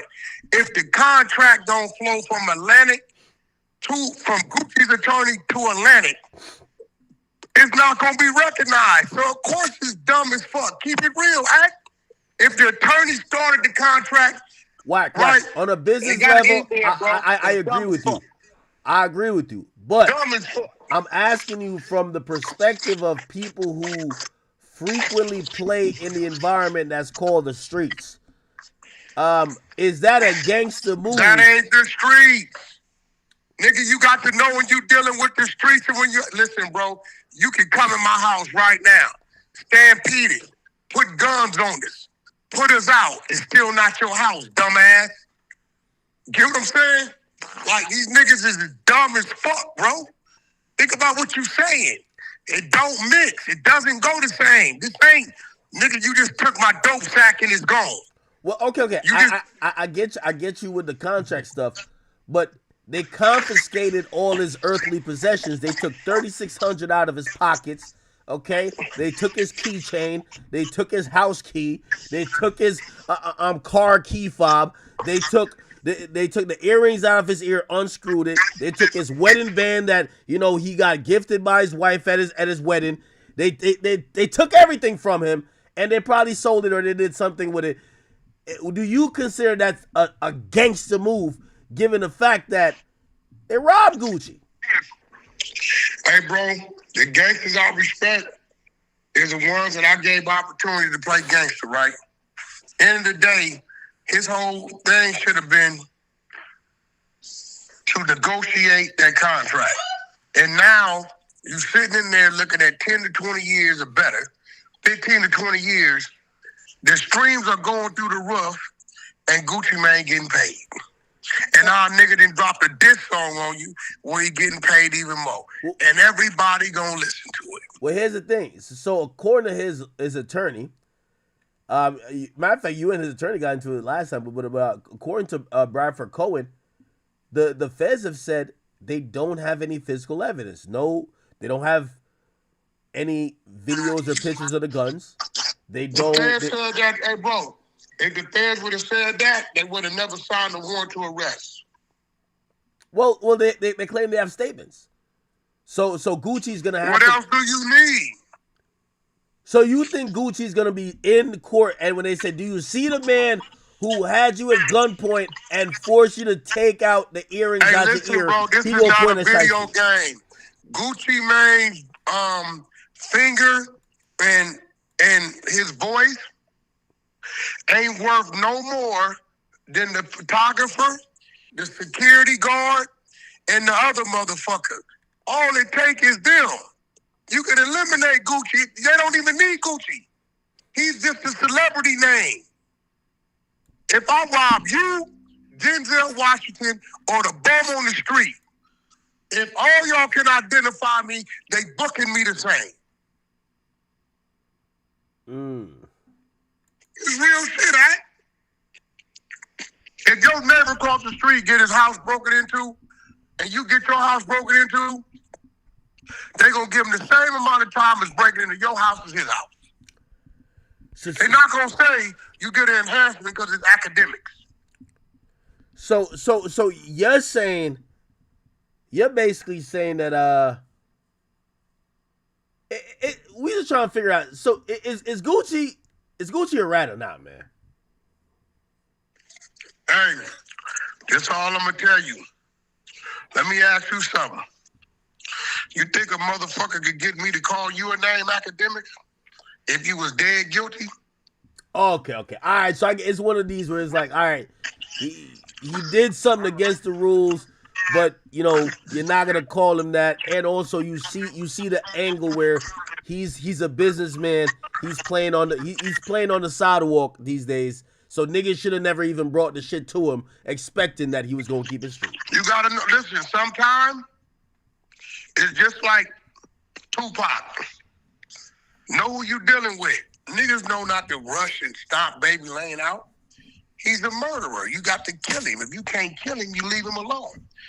So by the time you get home, you've been to kill somebody in your house. So if you ain't gonna go all the way because you want to make a song about it, then don't do it at all. Hey, Wack, they say in the chat, they said Gucci, they said Tupac would have never did that. They said Tupac was like the ultimate gangster. Not gonna lie. Tupac was the biggest bitch. Tupac died as sex offender. Shut the fuck up. On Paul Road. Nigga, now. Tupac that. Now, this is Tupac died as sex offender, did he not? Until this date, 30 years later, they still ain't tried to clear it because they can't. Yeah, but they said Pac was getting it in, though. They said Pac was running down on niggas. He beat up a couple niggas. Tupac, he ain't ran down on nobody. They said he shot 2 cops. No, he didn't. Tupac never shot at no cops. The off-duty cops. He never shot at no cops. What? No, this is documented. He never shot at no cops. Listen to what I'm telling you. We know stories. It was one just in Brooklyn not too long ago where a nigga walked up on the police car and shot at the cops, right? Just because you got and fired some shots at some white boys that you later found out was cops ain't shooting at the cops. Shooting at the cops is you know that's the police and you going to knock the police head off. He don't get that credit. We give that credit to the niggas that went and intentionally shot at the cops. Now, what we do know, right, is Tupac died a sex offender. And we do know the last nigga he played with canceled him with the assistance of Suge Knight. Yeah, but we gotta give Pac his credit. He was standing on business out there on the West Coast. Like, he was putting shit down. He was doing his thing. Come on now. Pac wasn't standing on nothing. What he was standing on? Nigga didn't know what he was. Crip, Blood, Thug Life, MOB. paying rent, getting work. Nigga died with $100,000 in the bank. What we talking about? That he's a dummy. He's a dummy that died a sex offender. Wack. Did he not die a sex offender? Want to put some money on it? I gotta do some research Did on that. Tupac die a sex offender? Yes or no? I gotta do some research on that. But Did he die a sex offender? Yes or no? Why your little fingers ain't tapping?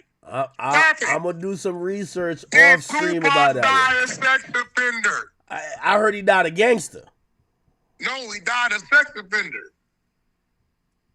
Nigga died in the front seat, got held up like a punching bag when he tried to get to the back. He's a bozo, bro. Yo, Wack, you hate Pac. Wait, Wack, why you hate Pac? Pac.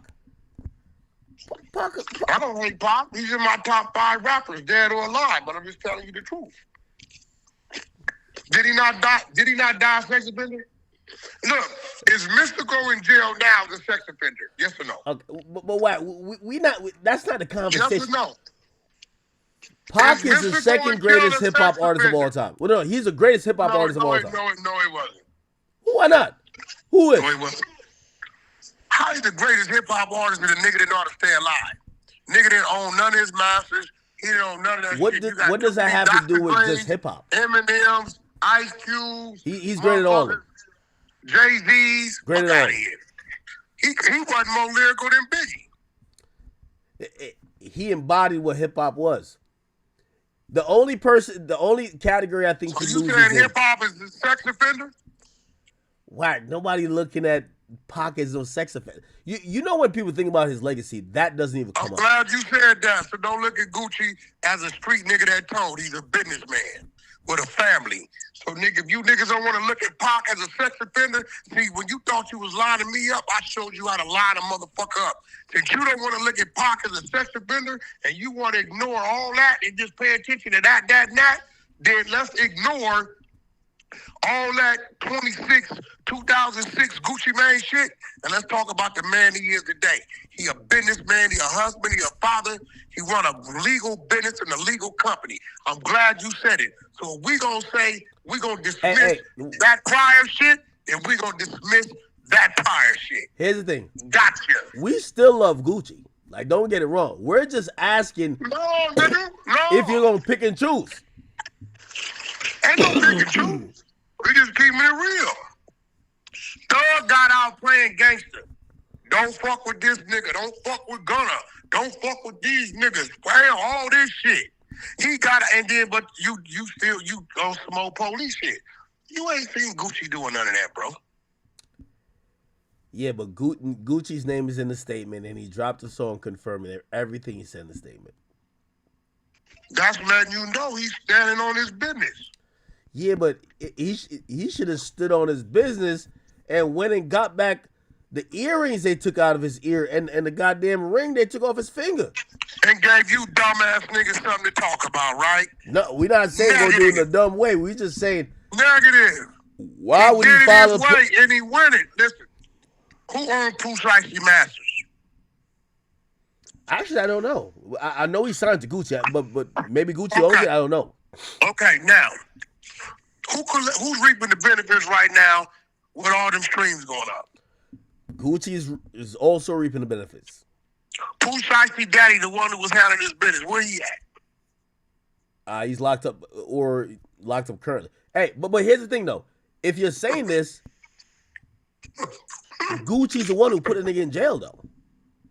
No, he didn't. Pooh Shiesty put himself in jail by his actions. Okay, beyond that, Gucci told on him. We can't go beyond that because listen, when you see a tree, what was here first? The seed or the leaf? The roots or the branches? Can't ignore the root of the problem. You can't. Now, if Gucci would have been playing the game and what happened and then Pooh Shiesty happened to whoop, cool, but nigga, Gucci showed up to his place of business. Like Monday, I have to be in Florida.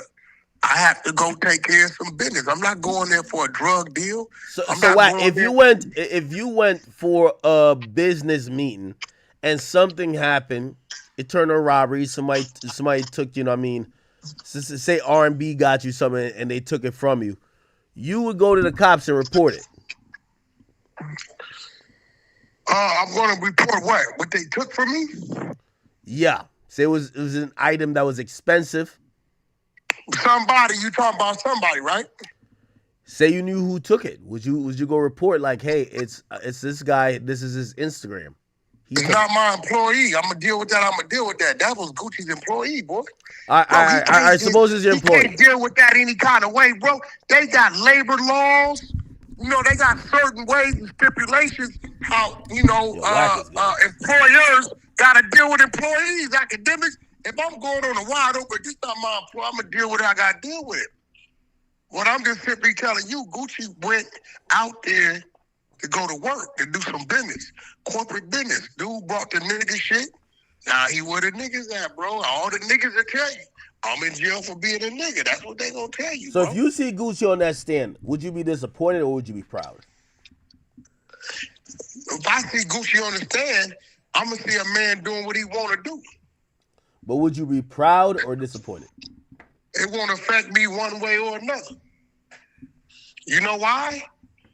Because if that man is comfortable in his skin, who the fuck am I? So with that in mind, if Blueface get robbed in LA, we should expect that he's gonna go to the police, you know what I mean, and point out the assailant. Blueface ain't got nothing to do with this. Why Blueface got nothing to do with this? No, because I gotta ask of somebody else who's more of an active rapper that you know that you would have. Would you? What would you advise him to do? What would you advise him to do? Blueface has zero to do with this. Whatever I would advise Blueface to do would have nothing to do with your square ass ears, my nigga. But what the fuck I look like, Monkey B? I don't tell civilians that type of shit. Wait, but you said you advised Gucci to make a song and tell some more because you might as well stand on it and troll it. Why not have some fun with it? Get paid. Why not? Would you give the same advice to Blueface if that happened? Blueface trolls motherfuckers all the time. So you would have the same advice? What do you mean? What you're trying to do is put Blueface in a situation. Again, you would never know about any Blueface situation and the actions of that situation. It's many things that have occurred that you motherfuckers talk about all the time that y'all have no idea what's what. Y'all just be talking. So wait. Just like you lied on motherfucking Offset the other day, talking about with them fake ass text messages, talking about he lost 865 in a day when I was over a 4-month time span. Yeah, stop bullshit on there, Act. Hold on. Yeah, I was over 4 months. That's not a lie. Wait. That's not a lie. Yeah. You want to twist? Let's twist. No. That's not a lie. Yeah, you lied, nigga. You said that was one night. No, I never said it was one night. All them text messages was cat. If you want to put a wager on it, then you can fly down to Miami. No, Lauderdale. It's not about. Hold on. It's not about. The clearance to show you his tag. That was not in one night. No, it's not about in one night. The point was. That's what you said. No. Ask your motherfucking chat. You pumped that Offset lost 865 in one motherfucking night. Nobody said that. Nobody's. That is ask your chat, nigga. No. Ask your chat. What we said is that's what the host told me was that. Nigga, you said that. Ask your chat. Wack. Ask your Wack. chat. Whether it lost it one night, 1 week, 1 month, 1 year, that's what he was at. I want you to clear that up, nigga, because you lied on nephew. That was over 4 motherfucking months. Wack. You're trying to get something cleared up and ignore the bigger point. The bigger point is that hold on. The bigger point is that his host is telling him, bro, you're asking for a $500,000 credit line and you're getting your ass beat. You're down money. This coincides with probably a habit. 865 in one night and you fucking lied. Clear up the line, apologize. We don't care when he lost it. We don't care when he lost it. We don't care. So you're confirming that basically he was begging the casino for $500,000 more because he was down 800,000. Oh, he was just telling his marker to give him what he usually did. That's it. So here go the problem, right? So you're confirming. Hold on. You're confirming that basically that the behavior of constantly being in the casino is related to him being down. Listen, I'm confirming that he lost $865,000 over a period of 120 days, which is like $7,200 a day. When it comes to a guy Offset, that ain't nothing, bro. You know that. $7,200 a day. That's nobody it. ever That's said real Offset was broke. different than you claiming Nope. Offset Nobody ever lost said. $865 Hold on. in No. a fucking day. Hold on. Act, you lied on Hold on. Offset. Nobody. Hold on. I could bring the message back up because I still got Bring it. it up, nigga. Hold on. You said it. Hold on. No. It's on you Here's to confirm hold on. the messages.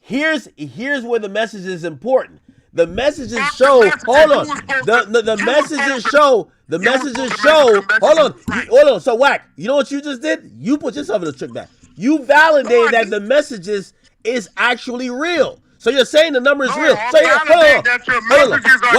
Wack. Listen. Hold on. I'll tell you what the message. Okay, does it say he lost that in a day? Wack, we don't care how long he lost it in. What does did, nigga. What does matter is this. You did. Hold on. You said it. Now, somebody for the 100 side and listen and go get that clip and send it to me. Yo, Wack, you said I'll tell you. already lost. Here we go, chat. Here we go. Wack. What this tells us, right? What this tells us is that even the host that works at the casino is concerned. He's concerned. He said, "Do you want to know how?" Conversation that don't work. Wack. Get your ass back over here on this square, boy. We cleared up this lie. You lied on Matthew. No, Wack.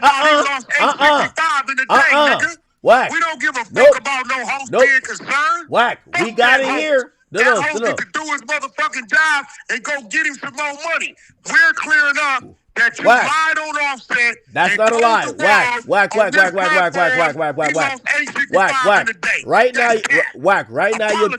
Wack. Right now you're being an enabler. You're being an enabler because the conversation is that the reason why he's in the casino all the time, is that he's chasing. Right? Why? He's in the casino chasing, and you validated that this is real. And okay, and Wack, if you were his manager, and you basically agreed with his behavior being in the casino all the time, that some other rapper who don't like him, who claim he's owed 10K could pull up on him, and then he gets shot, you'd be a bad manager. You'd be a bad manager. You'd be a bad manager. You'd be a bad manager. Daddy. A manager does not mean daddy. But the worst managers in Wack. The worst managers in hip hop are enablers. Listen. I know a few bad managers. I just don't want to call their names. I've seen managers enable their artists who are drug addicts to take more drugs than they die. Wack. I'm saying that a bad manager is an enabler. Wack. A bad manager. A manager giving their artists drugs. You listen. You facilitate. You negotiate. A bad manager is an enabler. Does not dictate. Wack. And any artist hearing me say this is going to tell you Wack's absolutely wrong. You negotiate, you facilitate. Wack. We do not dictate. That is a man, that is a grown human. They're going to call their last shot. Okay, I get you with that. But a manager that enables is a bad manager. Motherfucker, I don't own a casino, nigga. So if the artist says, if you're enabling a nigga to do behavior that gets him shot. Manager, I need a black car and I need 20,000, right? And I need the black car to pick me up at 5 o'clock. I'll be back at 8. I'm going to say, I'm sending security. He's going to either say, okay, cool, or no. After that, my job is done. Okay, so now you're switching your tune up. Because don't go what to do with his hard-earned money, bro. Hold on, no. That's not the conversation. What do you think this is? The conversation is not even the money lost. Conversation is you owe motherfucking Offset apology. No. You lied. Offset owes himself and his family an apology. He's too on the phone. No, he don't. He's straight. What? Get that bitch on the phone and gave them fake messages. Offset is too great as an artist to be putting himself in a casino where he got no security that niggas could run up on him. Hey, bro, listen to me. He was all right. TJ the one got knocked out. Offset caught a bullet, brother. He's not okay. The bullet to the head. He good, bro. He walking around and all that. He went to the ICU. The other nigga went to jail for a misdemeanor. That nigga was knocked the fuck out. Okay. For 15 minutes. All right. And got up lying. PJ, all right, let me ask you a question. You rather get knocked out or catch a bullet? Hey, bro, let me ask you something. You rather get knocked out or catch a bullet? Give me the bullet. Let me ask you something. I ain't never been knocked out. Wack is crazy. No, Wack is trolling. Wack is trolling now. Wack is trolling. Listen, you do know TJ told a motherfucking lie with his bitch ass, right? No, I agree. Look, if you're knocked out, you know that was him on the ground and Offset getting pushed away, kicking him all in his head and shit. If you knocked out, if Offset would have said he shot me, they would have charged that nigga. He's a fucking liar. No, I agree. He was knocked out the whole time. I agree. I do not believe Offset. Lying ass nigga. Yeah, no, I agree. I think TJ knew that was a moment to go up and he started popping his shit. But I definitely do not believe that Offset is not one of those Atlanta, Ninja Turtles. Like, he's not one of those. He's not telling. Hey, bro. Yeah, he ain't doing no telling. Offset's the Bobby Brown of the group. Offset was in the penitentiary when they got the deal, nigga. 100%. Yeah, I'm just saying, this nigga sitting there popping it. First thing he said was he shot me. Bitch ass nigga, you was knocked out. I done had 8 people tell me, hey, bro, dude was knocked out. I had to wake him up. I'm going to be honest. I'm going to be honest.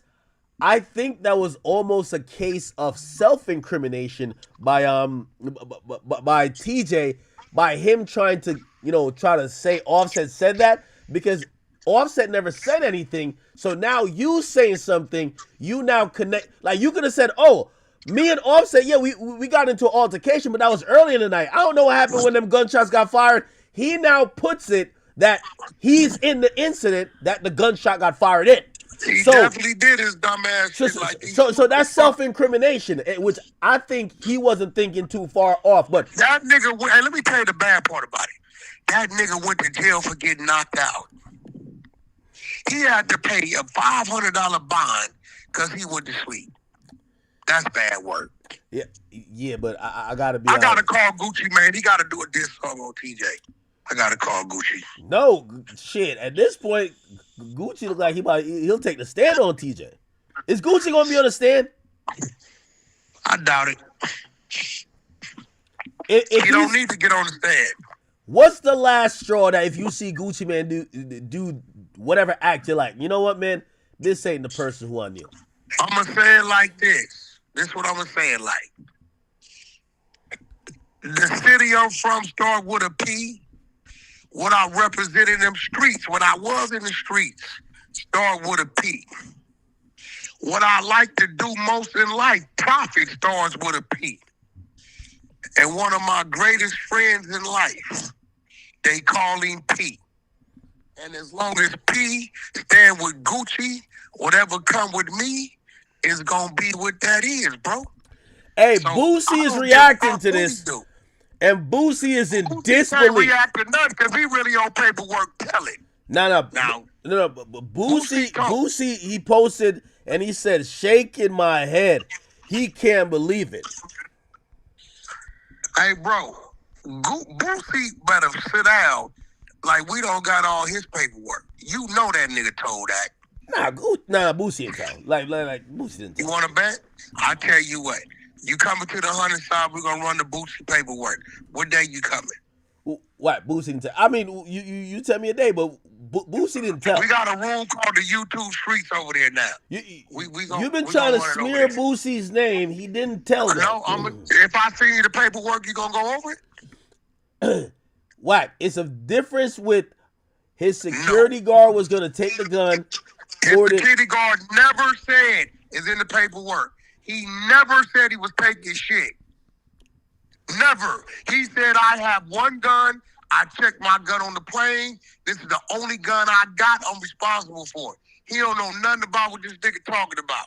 The police telling the nigga Boosie, hey, stop talking. You're saying, let us read us. No, it's his gun. Hey, stop talking. We want to tell you how we know. No. It's his gun. If they had to put that gun on that security guard, they'd have booked him and went to the penitentiary at the same charges. Lost his license, all that. Cap.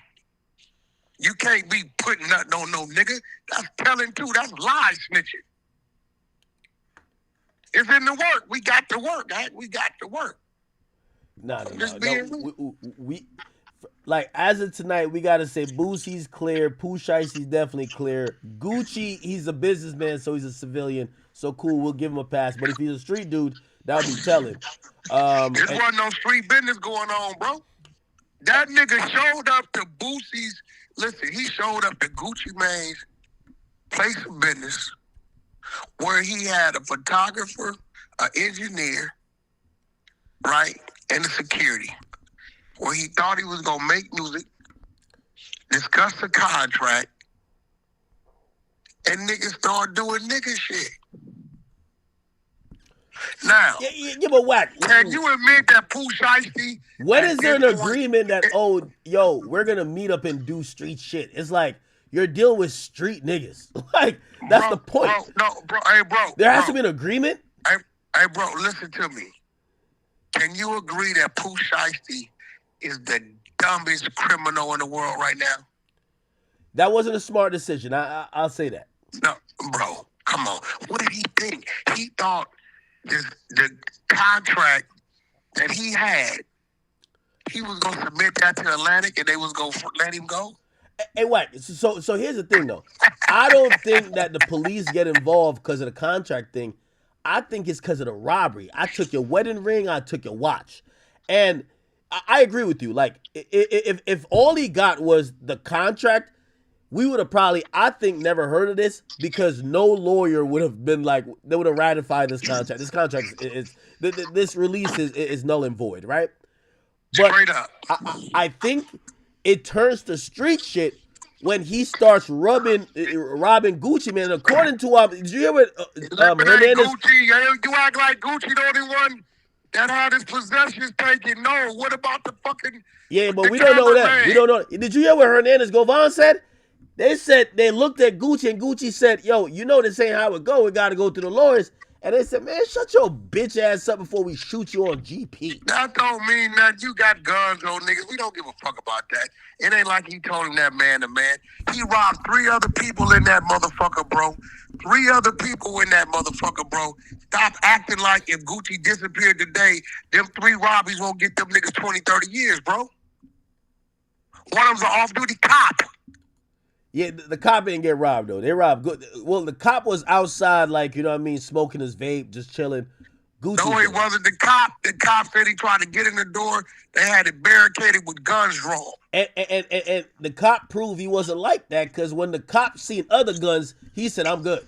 And here's the thing. No, nigga. They said this robbery took place for 45 minutes. If you gonna call the real cops after the situation, why you ain't call the cops during the situation? Had them surrounded. That may be one of them.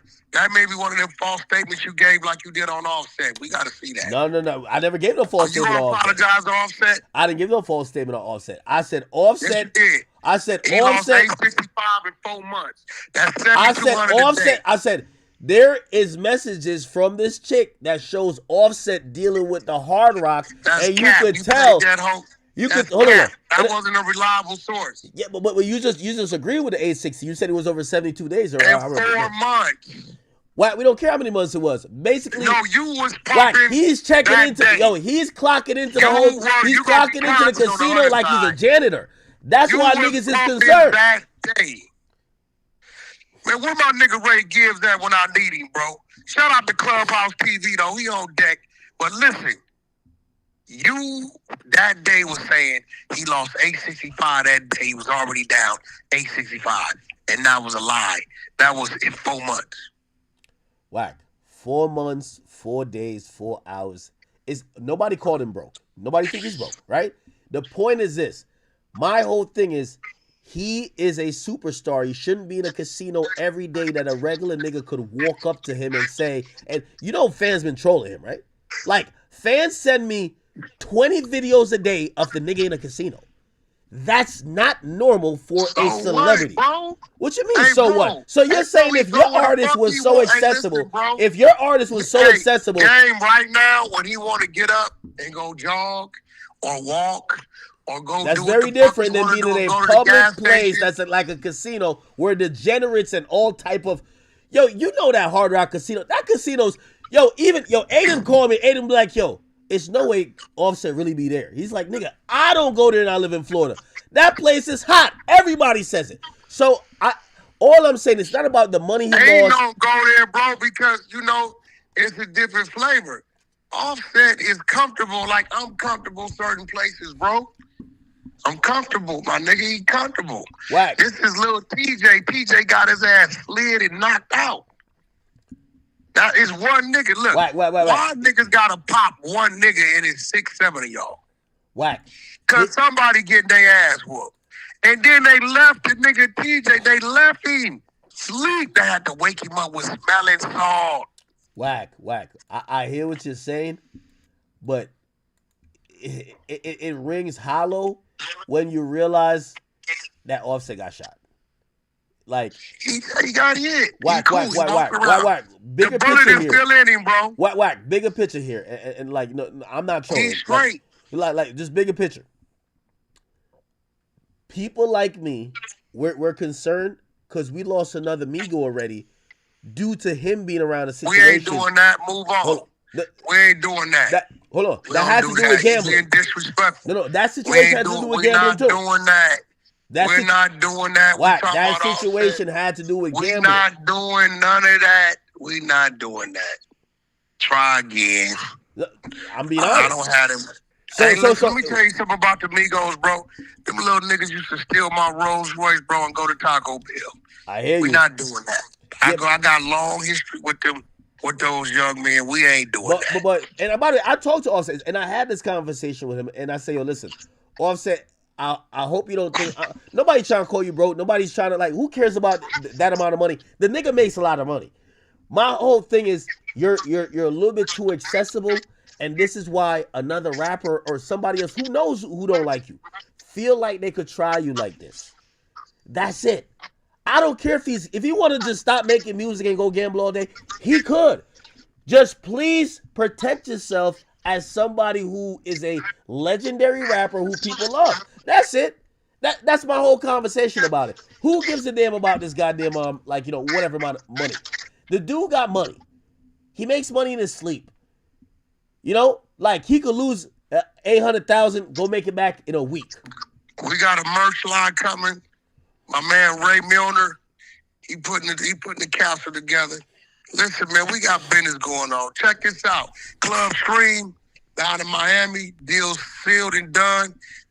Congrats to my man Clap. You know what I'm saying? You know what time it is. You know how I move. Shout out to Gucci. Y'all go stream his new motherfucking song. You know what I'm saying? Hopefully they banging it down the hallways of that Dallas Federal building.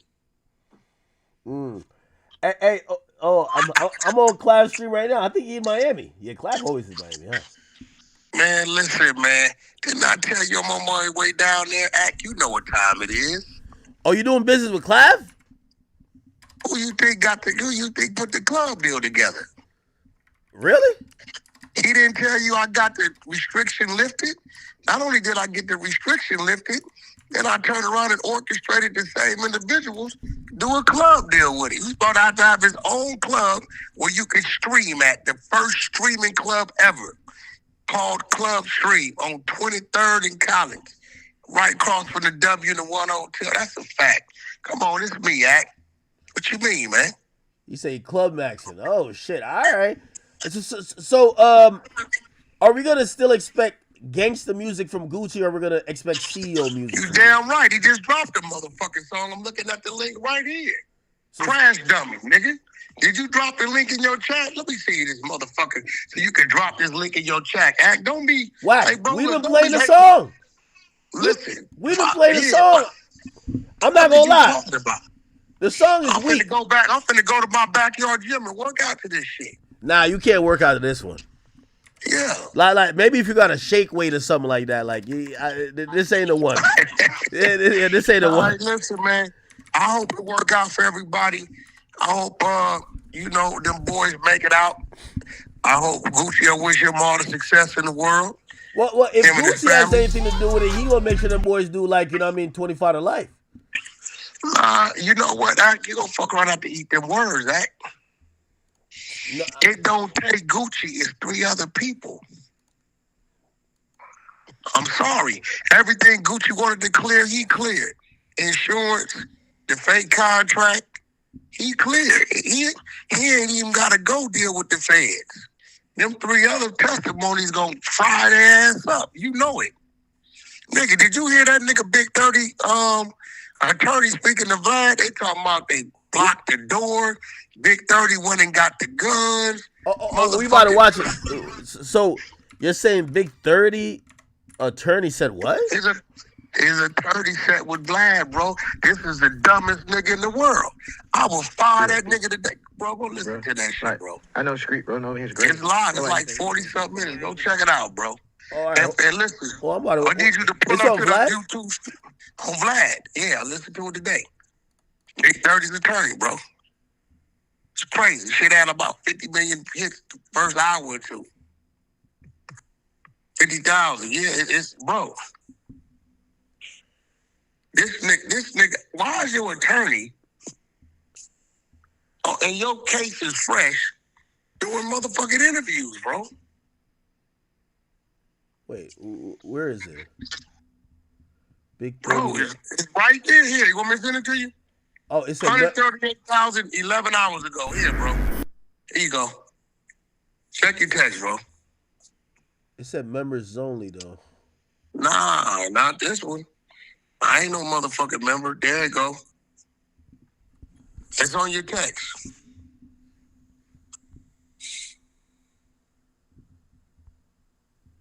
Yo, Wack, you got like a secret link. Keep saying this over and over. Don't worry about it. Don't whack 100, my nigga. Kick back. Kick back. Go ahead on with your chat. That's 48. This nigga dumb as fuck. I will fire this nigga, bro. Ain't no way he's supposed to be down there doing this type of talking. But he gonna give you some good information about the stolen car, all the shit, all the It's not our. He got some good points for Big 30 though. Big 30 been going to the studio down there for a week, so it's gonna be hard to prove he went down there with the intent. That he crossed state lines with the intent to kidnap and rob a motherfucker. And that's gonna be is gonna go to the conspiracy charge, you know, right? Yeah, that's what I'm saying. He got a good defense for him because they're showing they was down there the day before and the week before doing music. So they can't prove that he went down there with the intent to commit these acts when they were down there recording. They always record down there. So, you know, Big, that's the difference between the fans letting it go and the state of Texas charging you. You know what I'm saying? You get 10 years with Texas, you out in 3. So check that out. Shout out to the chat. Nothing but content. We dropping this motherfucking month.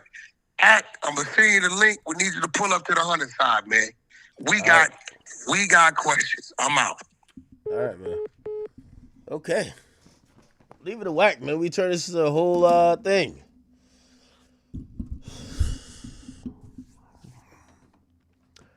Chat, am I overdoing it? Am I wilding? Now, I feel like I'm like caught in this weird position, chat. I don't want to be a hypocrite. I never like being a hypocrite. And I know there's going to be some people watching. They'll be like, yo, Act, why are you mad at Gucci for doing what you would do? Right? Like, if I'm a CEO and I sign an artist or whatever and that happens, like, oh, yeah. Right? I don't know. I feel like I had different expectations of him.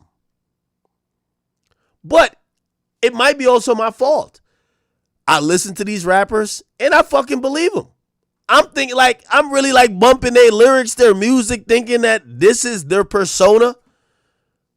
Oh, nah, they gonna get it back in blood. They're gonna do this. And obviously, we're not trying to like encourage like, oh, these guys supposed to be crash outs, but they kind of do give us a really good depiction of what the streets is. And the streets is nothing what they say I would do.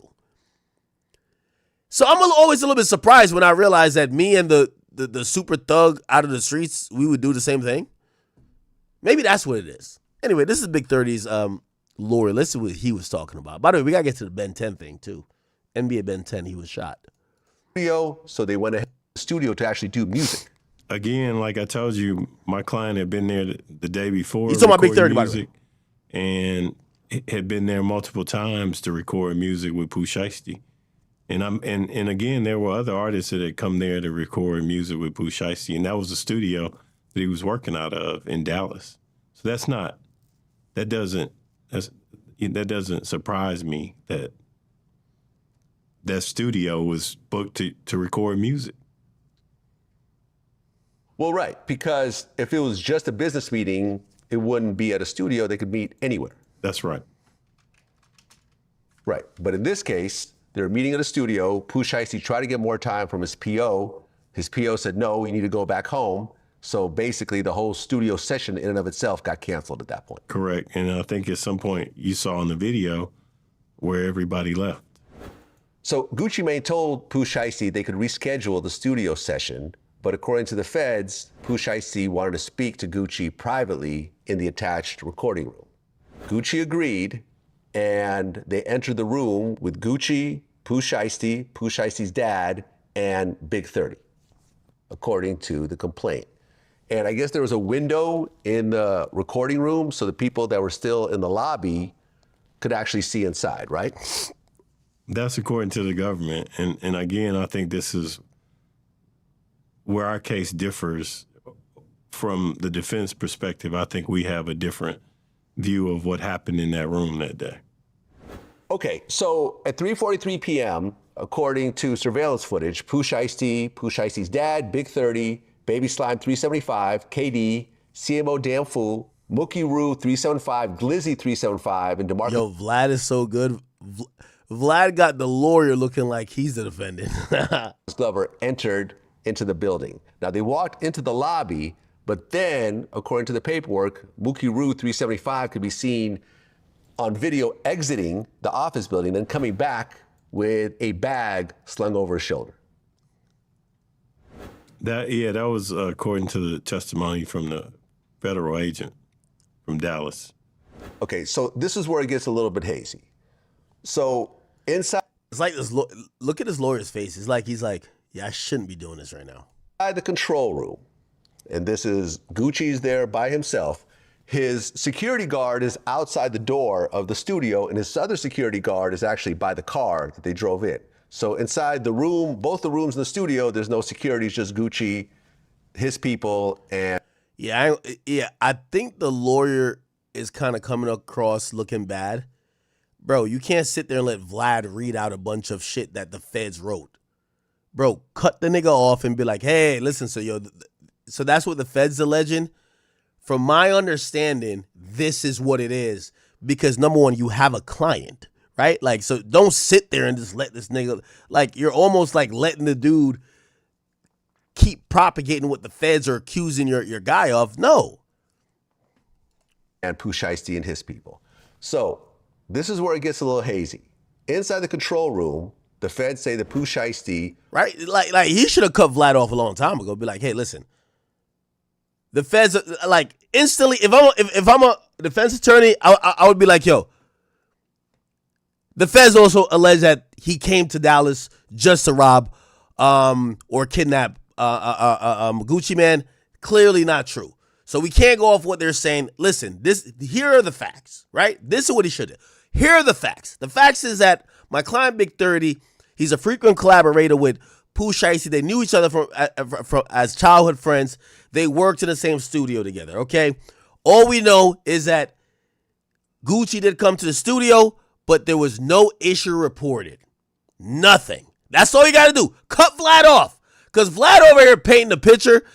Now we looking at your facial expression. You quiet as fuck. It looks like you're trying to make up a lie. Pulled out a contract, which point a gun, but they're claiming that he went and got a bag, gave it to Pooh Shiesty, then Pooh Shiesty pulled a gun out of the bag. I can't comment on whether that happened or not. I wasn't there. But again... What? Nigga, you the attorney, nigga? Be like, you see how we were saying Lil TJ was involved? You know how Lil TJ lawyer said, man, that's cap. You're a defense attorney. You get paid to lie for your when I mean lie, like not like lie on the oath. Like you get paid to be like, hey, listen, from my understanding of the facts of that night or that day, my client was not around no guns. My client was not in no situation where nobody was held against their will, and my client was not in cahoots with anyone to do anything to anyone. Matter of fact, my client not signed to 1017 at all. Why would he give a fuck about what's going on? That's what he's supposed to say. It goes into this narrative that we have a very different view of the facts versus the federal government. Okay. Well, as the complaint goes on, they're saying that Pooh Shiesty demanded that Gucci Mane sign the release paperwork. And then at one point, Gucci Mane did sign, and Pooh Shiesty gave the paperwork to his dad. During that time, they're saying that Gucci was not allowed to leave because of the gun involved. Now, as Gucci is signing the release paperwork, they're saying that Big 30 pulled out a cell phone and started to record Gucci signing over the paperwork. Now, is this recording actually a real thing? We haven't gotten that deep into the case where we've received discovery, but I feel pretty confident that there's not going to be a video of that. Okay. Well, but even if there was a video of Gucci signing, unless he's saying, I'm being forced to sign this, Gucci could have just agreed to sign. They could have just worked out a deal right then and there. That's correct. I mean, but again, like I told you earlier, that has nothing to do with Big 30. Exactly. He's not signed to that label. He has no interest in Pooh Shiesty being signed or unsigned with 1017. I mean, it doesn't.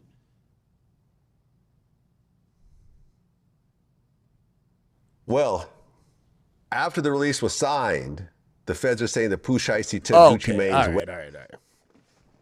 We'll kind of probably hop back in and check out a little bit more of this. Chat, did y'all see that whole thing with NBA Ben 10? Oh, my God. Very gruesome. Allegedly, this is a really convoluted story here, people. Really convoluted. So I'm trying to give it to you in a little bite-sized format, but it is convoluted. Now, I'm going to add some players to this. And by the way, I do want to already preface this by saying that one of the players in this are claiming that this is cap and that the internet is doing what the internet's doing. But I have to mention them. So J. Prince Jr., you guys do know this is the son of James Prince, the guy who owns Rap-A-Lot Records. His son, J. Prince Jr., you guys have heard of him a lot. He owns this thing called Mob Ties, right? Now, as the story goes, J. Prince Jr. is dating a woman. And yes, like many infamous beefs, it starts over a woman. I would like even to proffer that I believe that King Von issues escalated with the NBA YoungBoy camp over his association or even whatever with a woman. However,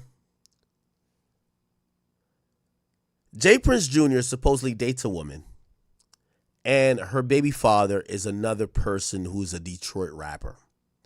I'll try to give you the breakdown. So just keep these individuals in mind. J. Prince Jr.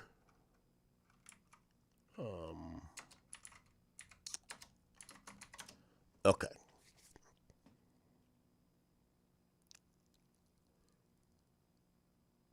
Now, actually, maybe I played the Flacco thing, right?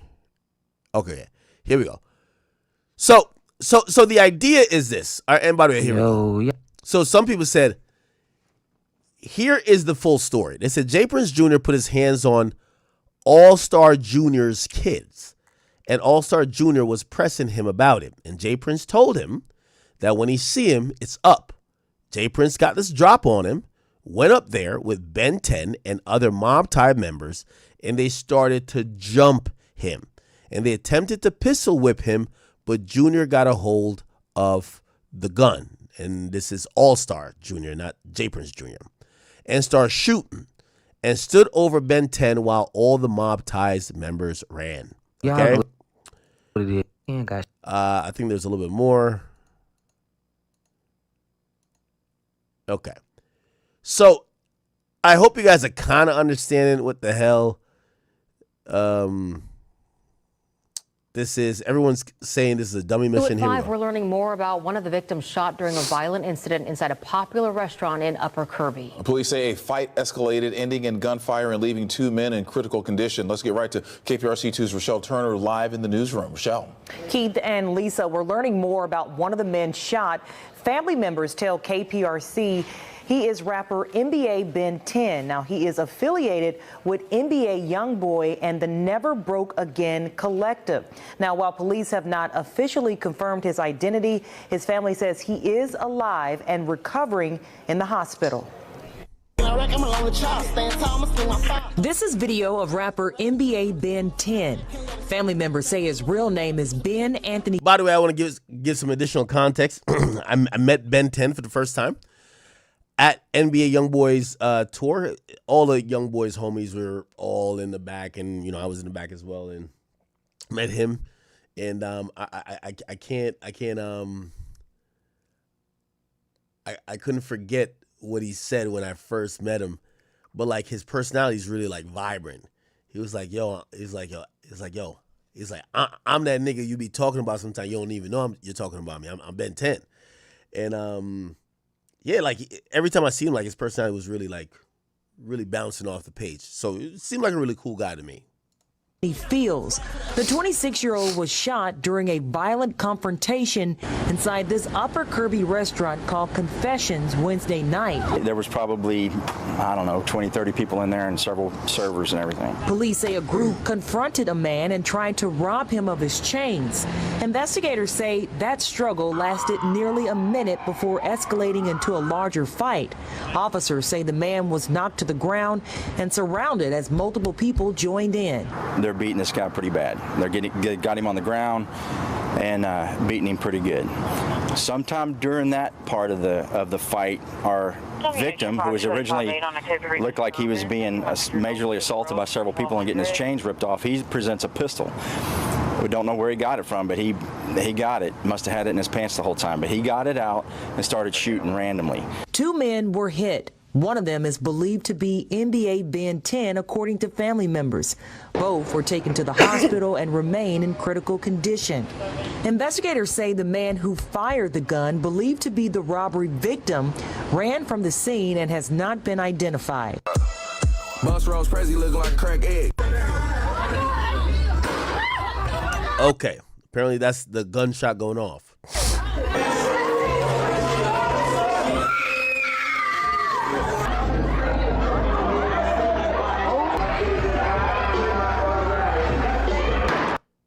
Okay, this is a video of them being carted off here.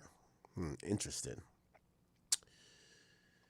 Now, a lot of people are starting to blame J. Prince Jr. Now, I got to be honest. I don't know J. Prince Jr. He might be an outstanding young man. I do want to say, though,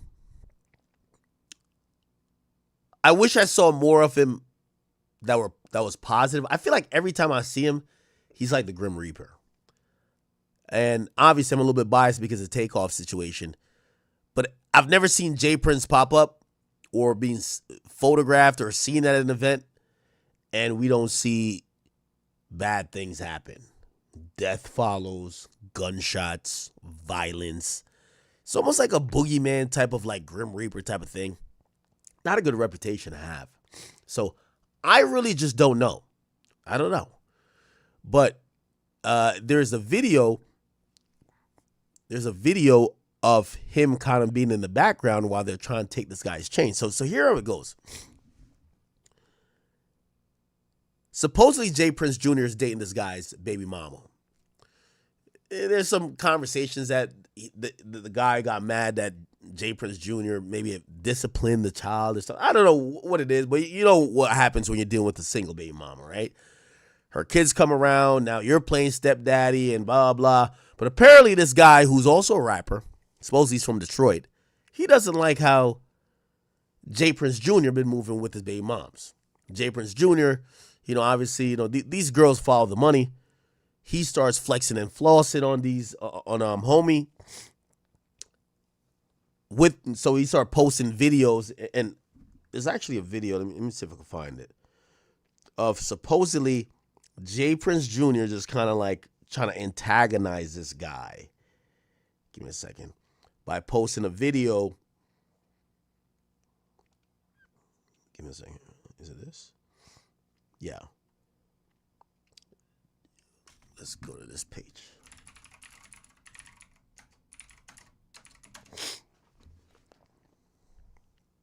So supposedly, this, right? So this is Jay Prince Jr., and apparently this is this guy's baby mama. Now let's read the caption. Story's getting deeper. Police are saying the alleged victim, the person who did shoot NBA Ben 10, claims he was being badly beaten and robbed of his chains before he pulled out a gun and opened fire. NBA Ben 10, a close friend of NBA Youngboy, which, by the way, we got to get to that. I was a little bit confused by this whole situation. I didn't know that Youngboy's affiliates or friends were cool with Jay Prince. Remember that whole thing with Jay Prince with the umbrellas and the car key fobs or whatever that was stolen from him? I didn't know they got cool afterwards. Anyway, they're saying NBA Ben 10, who we all know from Youngboy, ended up being the person who got shot. They're saying Jay Prince Jr. was present at this eating spot during the altercation and was even at one point seen pointing during the chaos. Here's what gets messy. Rumors are swirling that this whole situation started over a female, All-Star Junior baby mama, who's reportedly in a relationship now with NBA. No, not NBA. I mean, Jay Prince. So this is a woman right here. Some are saying Ben 10 and Dead and Ron may have gotten caught in the middle, or worse, were being crash dummies. So what's really going on here? Self-defense is something deeper.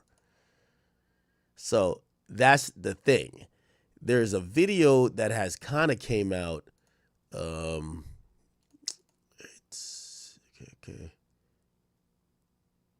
Okay. There's a video of like a fighting going down,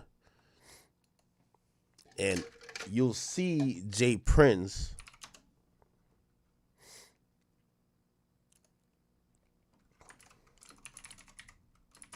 You'll see him in the background of the video. Okay, this is the video of. So remember, the dude is at this restaurant. They're saying Jay Prince Jr. is there with Ben 10. He orders.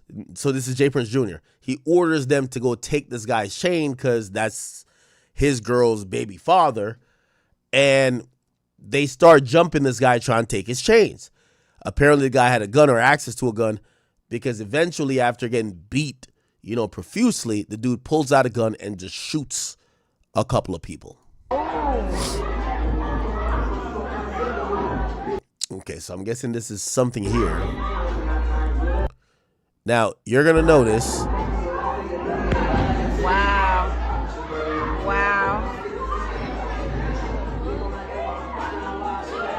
Now, I don't know who's Jay Prince Jr., but apparently he's in the video. Let's go back to it. Yes.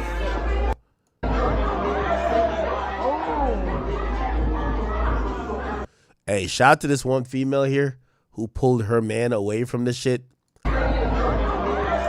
W girlfriend, that's a girl. Look, you see her? She's like, man, you get your ass out of here. Let them YNs do what they do.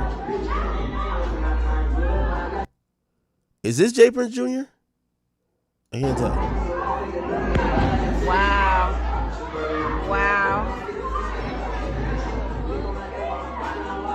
So they're fighting this guy.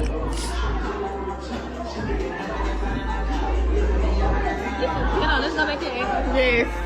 Let's go back to it. Oh no! What the fuck?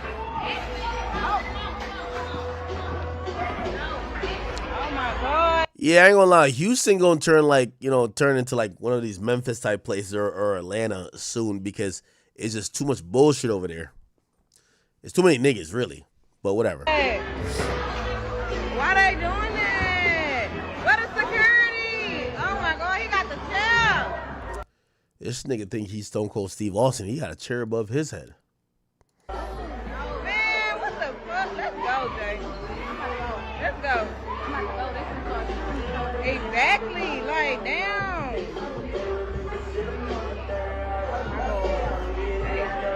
Man, they fighting to a good song.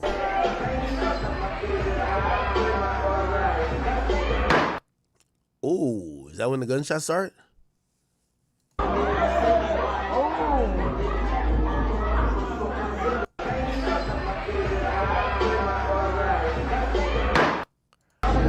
Oh, that might have been J. Prince Jr. at the end right there, right?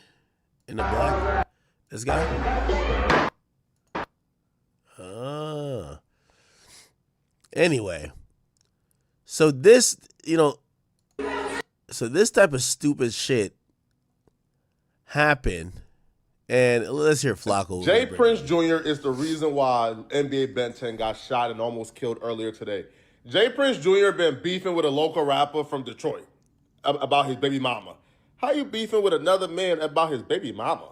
So J. Prince Jr. been rocking with her, and we all know J. Prince Jr. is tending about all his hoes. When this man pulled up on Trey Songz trying to fight Trey Songz over a hoe. Is that true? I forgot.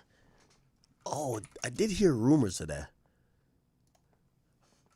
It happened on one of 50's joints, right?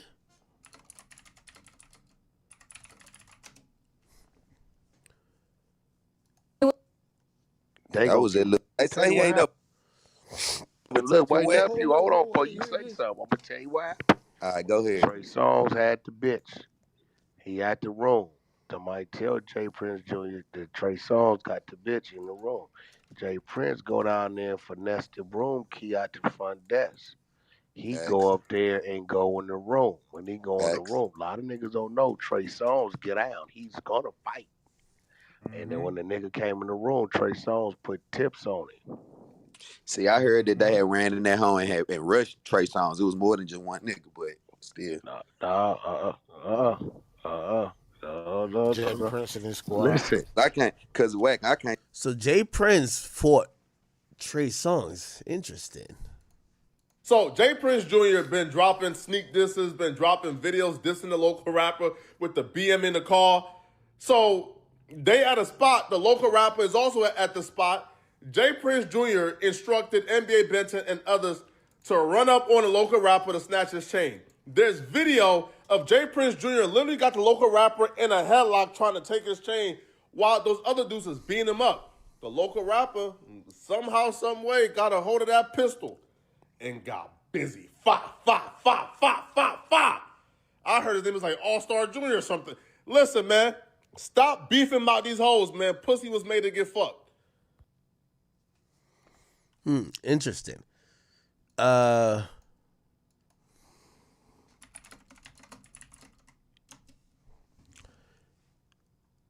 There's a longer police kind of like almost like damn near report, because the police did do a press conference about it and they tried to explain it. Give me a second.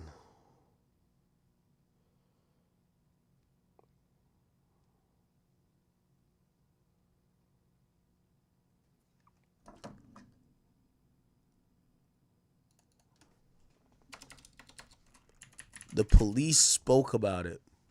Here we go. Right now, this is a shooting. We've got 2 victims. Let's see, one's been shot multiple times on the torso, probably in his late 20s. Another one's been shot in the extremities, in the lower extremities, and also all throughout his arms and everything several times. He's probably in his mid-20s. They're both transported to local hospitals right now, and they're both in very critical condition. So my name's Lieutenant R. Wilkins, Willkens. So what we know right now is our suspect, who we don't know who he is right now. We're working on that. Investigators do a great job. I'm sure they'll figure out who he is. Was at this location and had a confrontation with a couple of guys. That altercation originally, it appears from what they were doing, was trying to take his chains. Now, we don't know if they knew him or what that was, but it appears possibly they knew this guy. They were in the process of trying to rip his chains off. That went on for 30 seconds to a minute where these 2 guys were tussling with him, actually got him to the ground, and appears probably got his chains from him.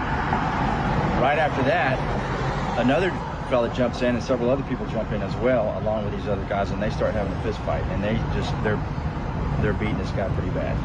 They got him on the ground and beating him pretty good. Sometime during that part of the fight, our victim, who was originally looked like he was being majorly assaulted by several people and getting his chains ripped off, he presents a pistol. We don't know where he got it from, but he got it. Must have had it in his pants the whole time, but he got it out and started shooting randomly. Ends up hitting 2 people. Those are our 2 victims. Not certain if these are the same ones that were trying to rip off his necklaces or not. Again, investigation's just now starting, but investigators are going to get over here and try to figure out exactly how that occurred. We got some folks on the scene that are talking to us. We got some good video. So that's where we are right now. So that's the update on the situation that happened. Okay. Now, you know, my prayers go out to Ben 10. I'm hoping he's okay. I hope the story is actually bullshit, but I keep hearing more and more people validate it. It appears that Jay Prince Jr., and I don't know, you know, I feel like Jay Prince Jr. just has like, he has this air of,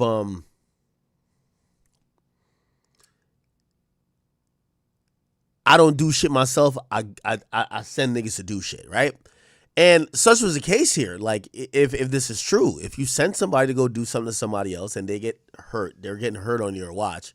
And I'm wondering how he takes that, right? By the way, some people who didn't want to feel bad for Ben 10, they also pointed out Ben 10 also had a video. Oh, hold on. Let me hear this. Man. He previously has said this. Hey, make this go viral, y'all, because I'm on some real shit right now, just thinking. If y'all want the murder rate to go fucking down, why y'all on this make a fucking state for straight grade niggas, straight hitters, and let us just kill each other? Let us just go dumb, you heard me? And if the other ones kill outside of the state lines, the government get to kill them or kill y'all. Like, if the ones won't bang for the rest of our life, let us get a part of the world where we just could bang it. Like, this our life. Like, you can't get mad because we bang. Man, we tired of going to jail for banging. This is some shit we love to do. Well, what I love to do, I love to bang and I'm back on that type of shit. So, like, ain't just too much police shit involved right now, man. Like, if niggas find something today, then it's a important person from that side, it's bound a nigga who did it going to the feds. If ain't no late night shit. You feel me?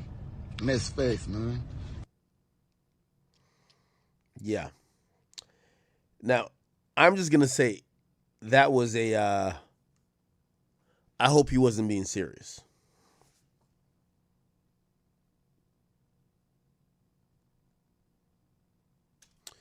But, yeah, I hope he wasn't being serious, but I'm not going to lie. Like, if it's a scary time, and I do want to send this warning out.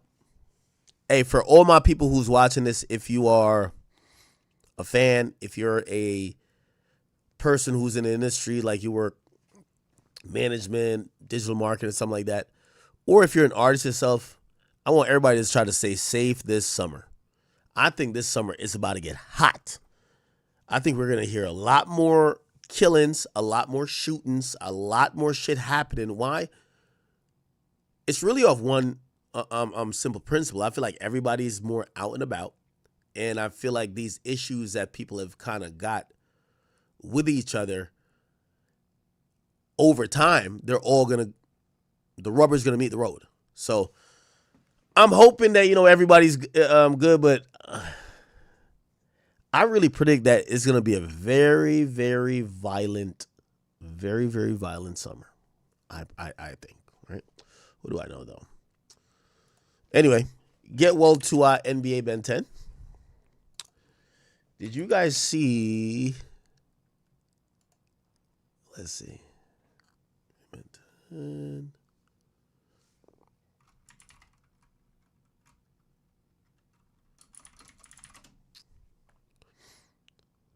Okay, here we go. So we're gonna get caught up with this DIddy appeal thing. Check this out. Bestie at times. It's a rather disparaging characterization, and I want to understand what you mean by it. What I mean, that's not what I mean. So yes, we have the audio from court as arguments were made both by the defense and the government What's the court going to AI? decide? Is Diddy going to be released from prison soon? Welcome to Sidebar, presented by Law and Crime. I'm Jesse Weber. Give me 1 second. I got to turn the the heat heat up. You guys know up. that we follow hundreds of cases a year, and each case has so much evidence that we said, you know what, let's do something here. We wanted to give you the institution, which were connected to Combs hiring escorts and having them travel to different locations. But he was acquitted of the much more serious charges that were brought against him in the federal indictment: conspiracy to commit racketeering and sex trafficking by force, fraud, or coercion. So the prosecution's star witness, as we remember, was Combs' ex, Cassie Ventura, who was in a relationship with him for 10 years. She claimed that she was forced to participate in what were called freak-offs, or hotel nights, where Combs would have an escort brought in, or that he would hire an escort to have sex with Cassie, sometimes for prolonged periods of time, and that this was an element of force and coercion that was used to get her to do this. And the prosecution posited that Combs used drugs to entice Cassie, or force Cassie, or coerce Cassie. And then there was a second alleged victim, identified as Jane Doe, to also participate in these marathon sex sessions. But the defense argued that whatever happened between Combs and his lovers was consensual, that it didn't add up to sex trafficking or even a violation of the Mann Act. That's the transportation to engage in prostitution. Because according to the Mann Act, it is illegal to transport someone as part of interstate or foreign commerce for prostitution. But Combs' attorneys say he wasn't making any money off of these meetups. This was just what he did for a thrill. There was entertainment purposes. But the defense really here, and what our purposes for this discussion are, they are saying that what happened to Combs was unjust, that he shouldn't have been sentenced to what he was sentenced to. They believe that Judge Subramanian's sentence was too harsh. According to Combs' team, the typical sentence for just Mann Act convictions is like 15 months, but Combs was sentenced to 50 months. They claim it's the most ever that was given in a case like this under these circumstances. And they claim that the judge improperly considered evidence and accusations and conduct that related to the acquitted charges, so sex trafficking and racketeering, to guide his... Now, this was a very controversial part of the Diddy case, chat. So the judge actually made a statement while he was going through his sentencing by saying that, hey, listen, he could take into account all the behavior that Combs was accused of, even if they weren't actually convicted of these things, because since they sat through the trial and they heard testimony, even if the jury went against some of those claims, he could make a gut ruling on what he heard and make it a beefier sentence or a lighter sentence. Obviously, it went bigger for Diddy than most. Decision to guide his sentence. So I want to give you a little preview of the arguments that were made by both sides from their legal briefs, and then I'll give you the audio of what was argued in court. And then we're going to also bring on famed defense attorney Bradford Cohen to talk about the actual statements that were made on the record in court, get his prediction about whether or not Sean Diddy Combs is going to be released from prison earlier. So in the opening of its appellate brief, the defense states, quote, "The jury refused to authorize any punishment for coercive sex or conspiracy because the evidence showed there was none. The jury only authorized punishment for prostitution. It never authorized a sentence 4 times the typical sentence for that crime. The result was a perversion of justice. What is the point of a jury trial if you're vindicated on the most serious charges, but your sentence is driven by what you were acquitted of doing? That is the question at the heart of this appeal. The government has no answer. It doesn't even pretend to offer one. Instead, it offers up unpersuasive and hyper-technical arguments, misrepresents the record, cites outdated law, and ignores the elephant in the room, that it is both illegal and wrong to imprison a man for conduct he was acquitted of committing. He paid entertainers to create sexy scenes, and he and his girlfriends used role-playing and mood lighting, candles, costumes, and props. This amateur porn is protected by the First Amendment, and the government's arguments conflict with precedent. Indeed, pornography is everywhere today and produced and consumed by hundreds of millions through popular websites and social media. Combs should be released. So this is a sum of their brief. Convictions should be reversed, or the case at least remanded for resentencing, meaning sent back down to a lower court for resentencing. So all potential options here. How did the government respond? How did the prosecution respond? Well, in its own brief, the government wrote, the government's proof at trial established that for more than a decade and on hundreds of occasions, Combs paid dozens of male commercial sex workers or escorts to have sex with two of Combs' girlfriends, Ventura and Jane. These sex sessions, freak-offs or hotel nights, went on for hours or days as Combs directed the encounters, pleasured himself, and often filmed. Combs plied Ventura and Jane with drugs and was at times physically violent, hitting, kicking, and punching them before, during, or after freak-offs and hotel nights. Combs relied on his staff to book travel, including interstate and international trips, set up and clean hotel rooms, and deliver drugs, cash, and other supplies in connection with freak-offs and hotel nights. According to Combs, the district court should have closed its eyes to how he carried out his Mann Act offenses and abused his victims, violently beating them, threatening them, lying to them, and plying them with drugs. To do otherwise, Combs says, violated the Constitution and was unfair and unjust. Combs is wrong. Now, in addition to submitting these briefs, both sides had the opportunity to present their arguments in person, oral arguments, to the three-person appeals court. Again, the Second Circuit. Alexandra Shapiro, who also represented Combs at his original trial in district court, spoke first, and almost immediately, one of the judges interrupted. This case presents an important issue about respect for jury verdicts and public confidence in our criminal justice system. Multiple justices have questioned the constitutionality of acquitted conduct sentencing. McClinton made clear— Well, actually, I'm going to jump in right there, and I appreciate that you're leading with all that. If you were going to the question of the Sixth Amendment issue, is that where you were going? Not quite. Okay, I will. Why don't we lead? One of your arguments is that it would violate the Sixth Amendment to consider acquitted conduct. Let's put it that way. But Shapiro got back on track, made the argument that the court erred when it seemed to use issues that Combs was acquitted of, conduct that he was acquitted of, to essentially give him a more severe punishment. That's the allegation. Isn't your argument really that what the government is doing here is mixing and matching? They're taking evidence from the claims that were acquitted to try to support the Mann Act sentencing for purposes of the Mann Act, but none of that jury was presented to the jury for purposes of the Mann Act. Yes, Your Honor. Is that a summation of what we're— That's fair. Well, he's mixing and matching is what he's doing, right? I mean, the district court here reached into the evidence that was used to support the government's RICO and sex trafficking case to for purposes of establishing the penalty under the Mann Act. Correct, and he found coercion when the jury had not found coercion, including as to those two specific instances, because the government made those arguments and expressly told the jury, which correctly under the jury instructions, that if they found coercion, each of those instances would have been sufficient to convict on the substantive sex trafficking. Were there limiting instructions given or requested during trial that certain evidence would only be admissible with respect to certain of the charged offenses? No, and that wouldn't really have worked here. So then the prosecutor, Assistant U.S. Attorney Christy Slavic, represented the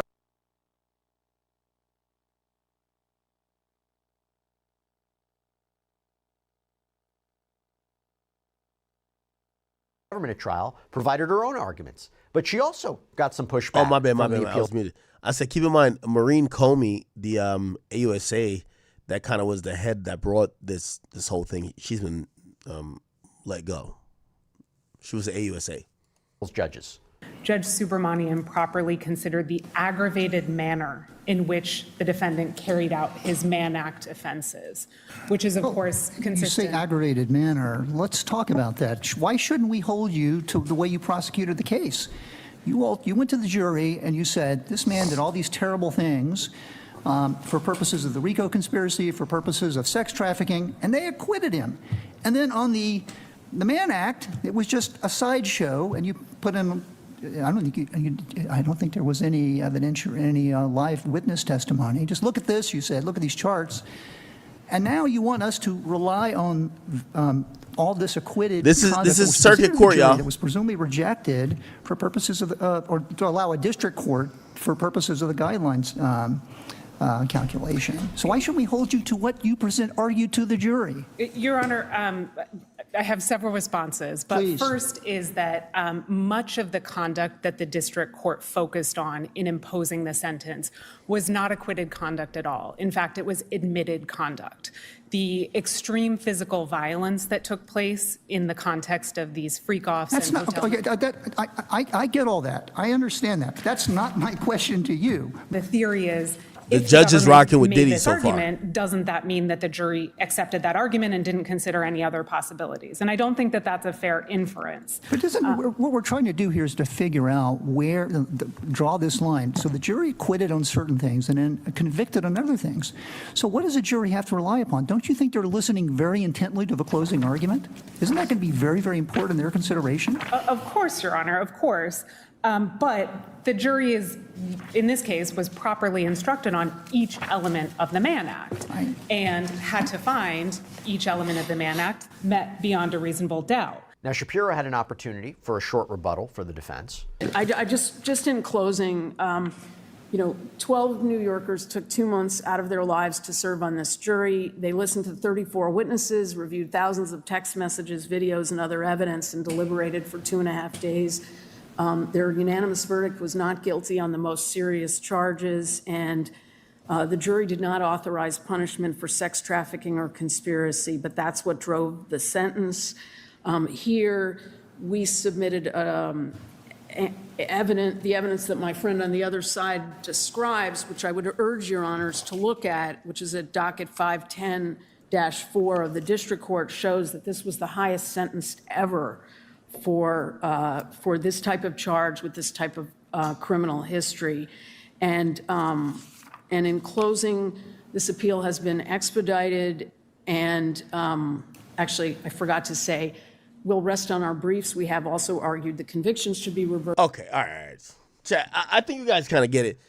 They're going through this whole argument, and even if you hear like a little bit snippets of the circuit court judges, they're kind of really like hard on the prosecutor, saying, yo, what they're saying is making sense. Why aren't you guys judging him on what he got found guilty for? Why are you trying to bring other things into the matter? Obviously, we're going to keep hearing more about this. We're going to hear a decision on this, and also we'll hear what subsequent next actions is to come. All right. All right. So Diddy's about to be home free soon. I would think in the next probably couple of months. I think his case, his appeal looks really good, and I think because it has certain type of precedent building ideologies around it, where everyone would want to know, hey, if I'm charged with 5 crimes and I want to get found guilty of the least one with the least amount of penalty, do I still have to do time for these other things as well? Right? Cool. All right. Anyway.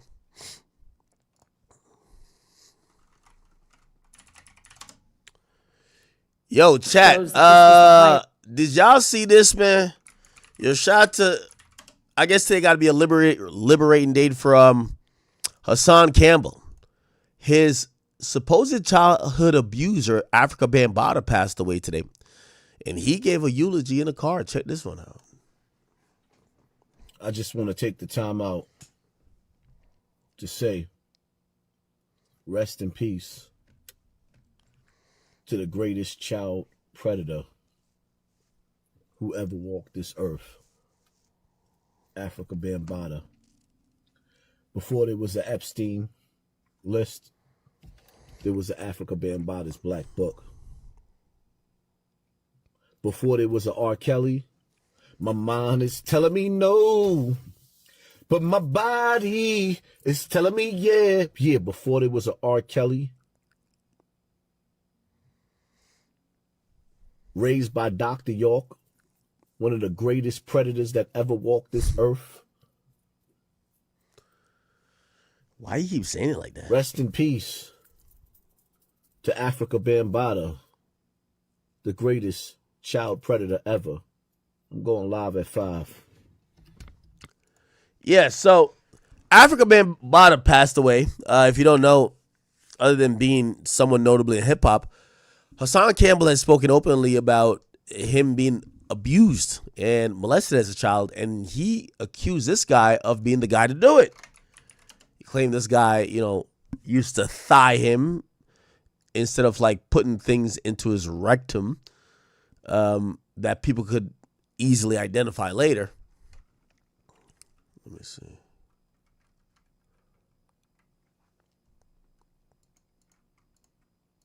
Oh, I want to watch what he said. Here we go. I just want to see the highlights. Real niggas, stand-up men, which is with me. Welcome to this is the real world. The truth of the matter is a lot of them people that be playing that pause game, them niggas is gay themselves. Being caught in cars with little boys themselves. Yeah, we heard the rumors. A lot of these niggas, y'all talking about the pause game. Niggas is talking about walking in Diddy house and seeing dildos in the sink. Oh, that's Diddy's. Like, come on, get out of here with that pause shit. Connecticut? Huh? Normal? Maybe, some of the older Zulu members is going to reach out to you. He goes and he runs to mom. A woman that's in her 80s that's been through enough, and when it conjured up a whole bunch of lies.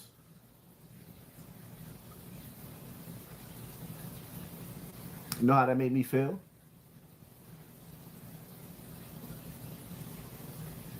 I'm not even getting into the details because certain things I'm just not repeating. But instead of him stepping to me and having a conversation like a man, whichever way he wanted to go with it, I was cool with it. But the crazy part about it is, nevertheless, this was a nigga that I looked up to. Really, really looked up to this nigga.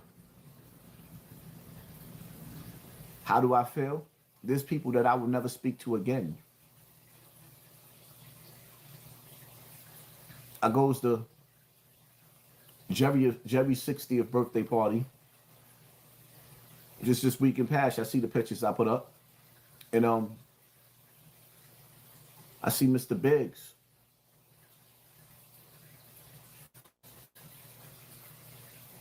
Biggs act like he don't see me. My question to you, Mr. Biggs, Dyrone, see both of them. Y'all know what that man did. Y'all know that I'm telling the truth. So how you hate me because of my truth? And then how y'all call these men real niggas, stand-up men, when for years these men were looking in the opposite direction while that man was having his way with all those little boys?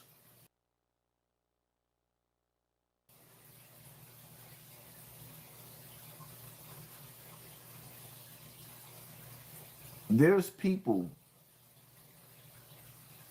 that I haven't spoken to since all of this happened that I was close with. I'm sitting back watching. This shit is overwhelming. I'm seeing people say rest in peace to Bambaataa, who's supposed to be like family to me. And I'm like, woo. Oh, shit. Word? I had to lay down. I had to take a nap. Just had to lay down and still couldn't even sleep. Just choking in my sleep like the devil was just choking me.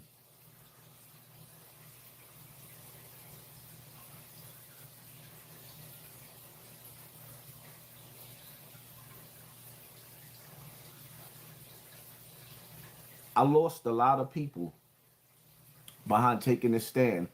And then the worst part about it is when you see people coming out of the woodwork making videos about you that don't even know you, periodically there's always somebody new that and they get burnt out after a while. Now you got this new kid. He don't even know my struggle, my pain, my hustle, no nothing. All he knows is that Zip put him up to putting lies out about me. Because everybody wants the number one spot. When the truth of the matter is, there is no number one spot in YouTube. It's either you create your own lane or you don't. I created my lane, and everybody wants the top spot in a lane that I created. That's it.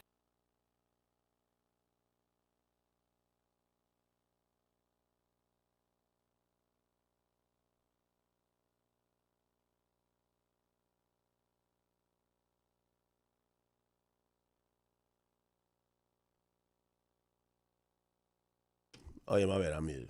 All right, enough. It's just enough. Like, yo, Hassan, this is what I'll tell you. And I'm not saying in a joking manner. I'm hoping you could heal at this point. Homie took, whether it was your butt, your thigh, whatever he took from you. And, I'm pretty sure every moment he breathed on earth was probably terrorizing for you because you probably were thinking about what he's done to you. Hopefully, you could have a different perspective on it or learn to forgive. The guy's now dead. Okay? It's not like he's over here jet setting and, doing his thing while you're constantly reminded about it. He is deceased. So, yeah. Yeah, nigga dead, man. At this point, Hassan got to focus on his own healing. Figure out what is it with you. What's the trauma that's built up over these years when it comes to that? How does it lash out, and how do you make sure you don't repeat the same cycles? That's all I can say.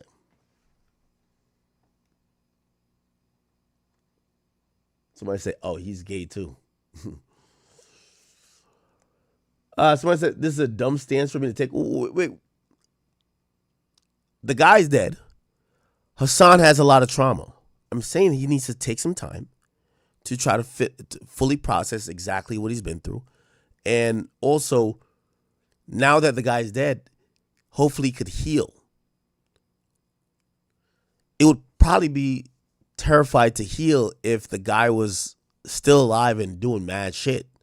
Now, the guy did fall back. I'm talking about African man Bout. He fell back out of public life. I think he lived in Pennsylvania for a bit. So, that's it. All right. All right, people. All right. Gucci dropped the track. It fucked us all up.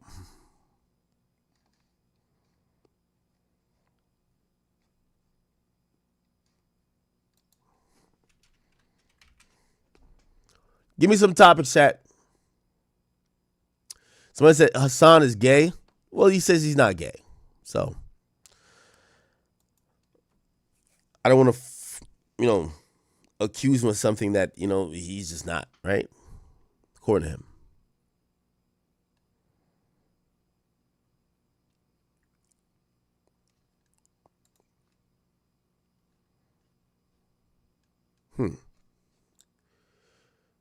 Run the Gucci trap back?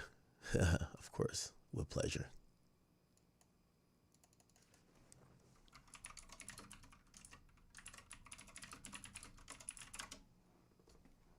Yeah, I can't believe it either. Anyway, chat, I do want to remind y'all, for anyone in the Northeast, we do have our tickets that's finally on sale now for my birthday show. I would love for you guys to be there. It's going down on May 15th. May 15th. That's when we are all going to be linking up in New York City, and we are going to have an amazing time. If you guys do want to cop tickets, please go to Ticketmaster, and you will be able to cop tickets as you so desire. All right, let me try to figure out. We gotta. All right.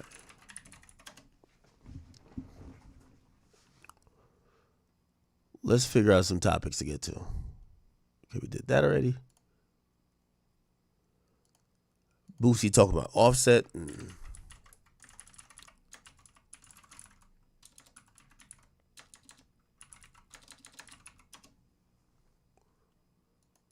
Yeah, give me one second.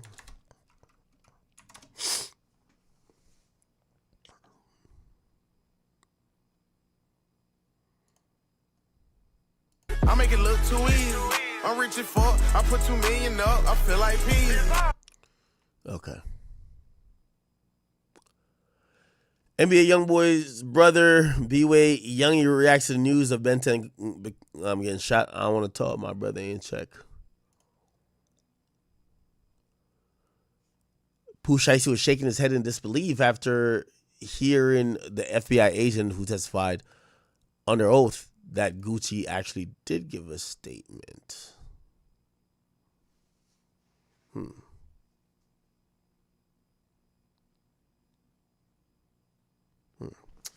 Anyway, all right, chat. I ain't gonna lie. I'm calling this one quits, man. It's approaching 3 o'clock. I'm gonna take blame for this one because I started streaming like pretty late tonight.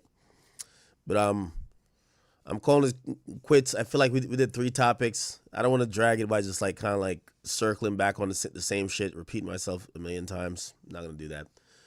I'm gonna give y'all a chance to go get some sleep. And yeah, tomorrow I gotta get on stream a little bit earlier, man. Honestly, all right. So I know you guys. You know, I do want to listen to some music though. Bossman D-Lo dropped some new shit. Maybe I should do that.